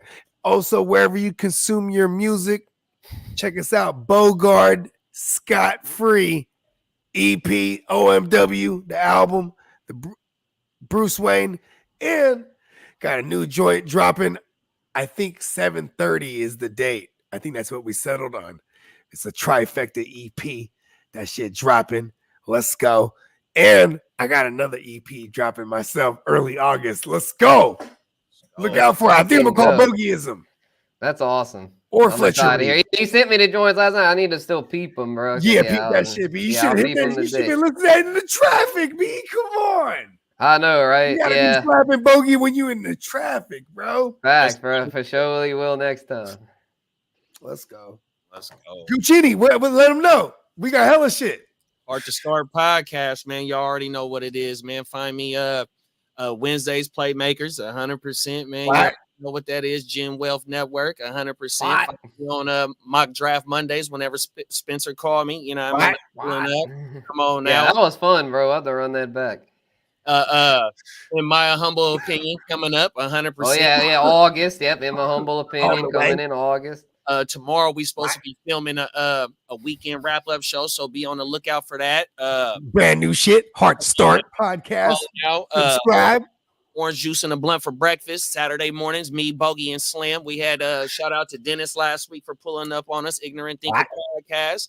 Then we got the Smoke Coast podcast, man. Spencer and Bogey, they pulled up last week and helped me kick that off. You know what I mean? So hopefully me, Hefe, my dog Renegade, and Cuzzo Kev pull up and we get Spencer and Bogey back on. Kid, you know, you welcome whenever, you know what I mean? I don't know what your schedule is, but you welcome to pull up on the Heart to Start 100%. Yeah. Shout out to everybody, man. Like my brother said. Hey, let them know. The Heart to Start.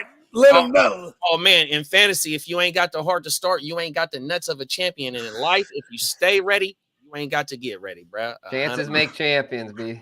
Come on now. Ooh, he has the killer closer, bro. I ain't gonna lie. That's why I said let him know. Dude. He has the killer closer, bro. Facts. Any last words, kid, before we sign off? Yeah, for sure. You know, you got to check out everybody's channel here. I know when you watch Heart to Start and you get those isms, we know it's for real because we're not talking about objectively, you know, like consensus stuff. We're talking about game changing, you know, league winning ideas. And we want to go ahead and get you the best information from our own insight. It's subjective. We're not trying to be consensus thinking. And when it comes to Guru, come on, man. You know, he's been around. We got this. Yeah. He was raised we got this. He's been doing his thing since he was 8 or 6.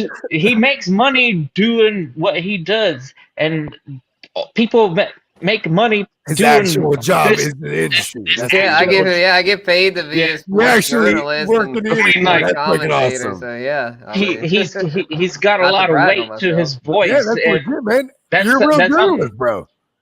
that's not something to shy away from. Yeah. You know, this is know, all Spencer subjective. Guru is We the could be actual. wrong.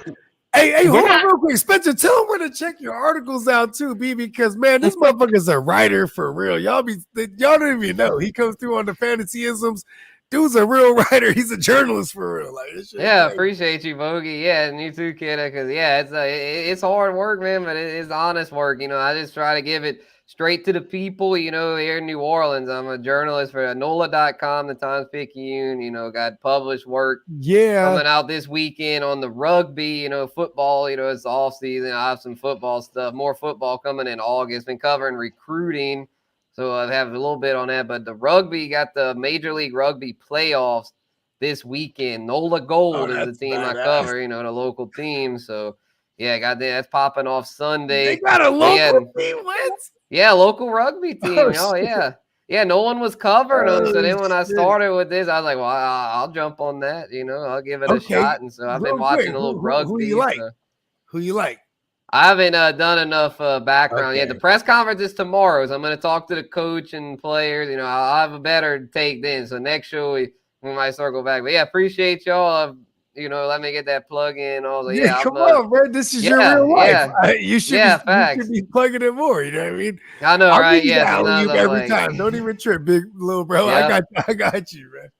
Yeah, subjective opinions win championships. That's all I have to say.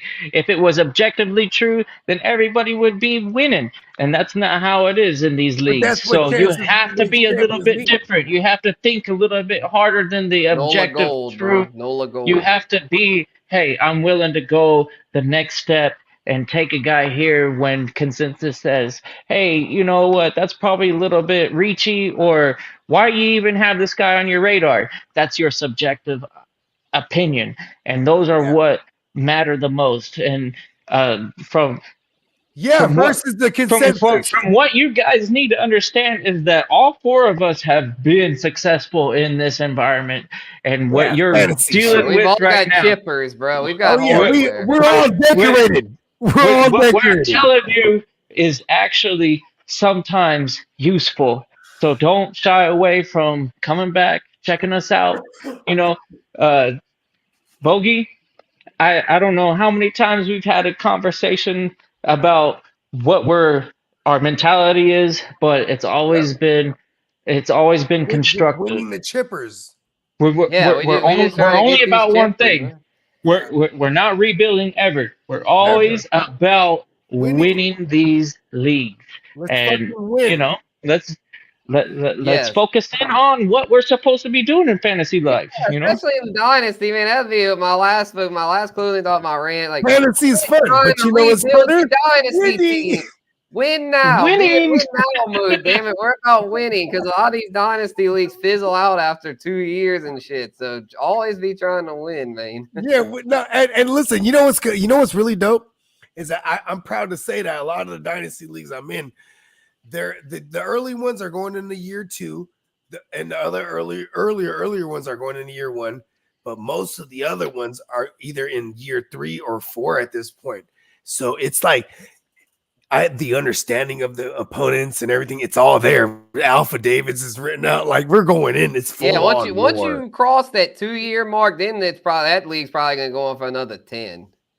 I mean, yeah, it depends on the crowd. I mean, obviously not everyone. I'm just saying it is a good chance. This network is going 10+ years. I mean, we got because we do have a innate ability to have this second hand or what's it called, second nature, that we just rock with people we rock with, right? Yeah, I mean, shoot, me and you, Bogey, we've been rocking now for like almost 5 years since 2020.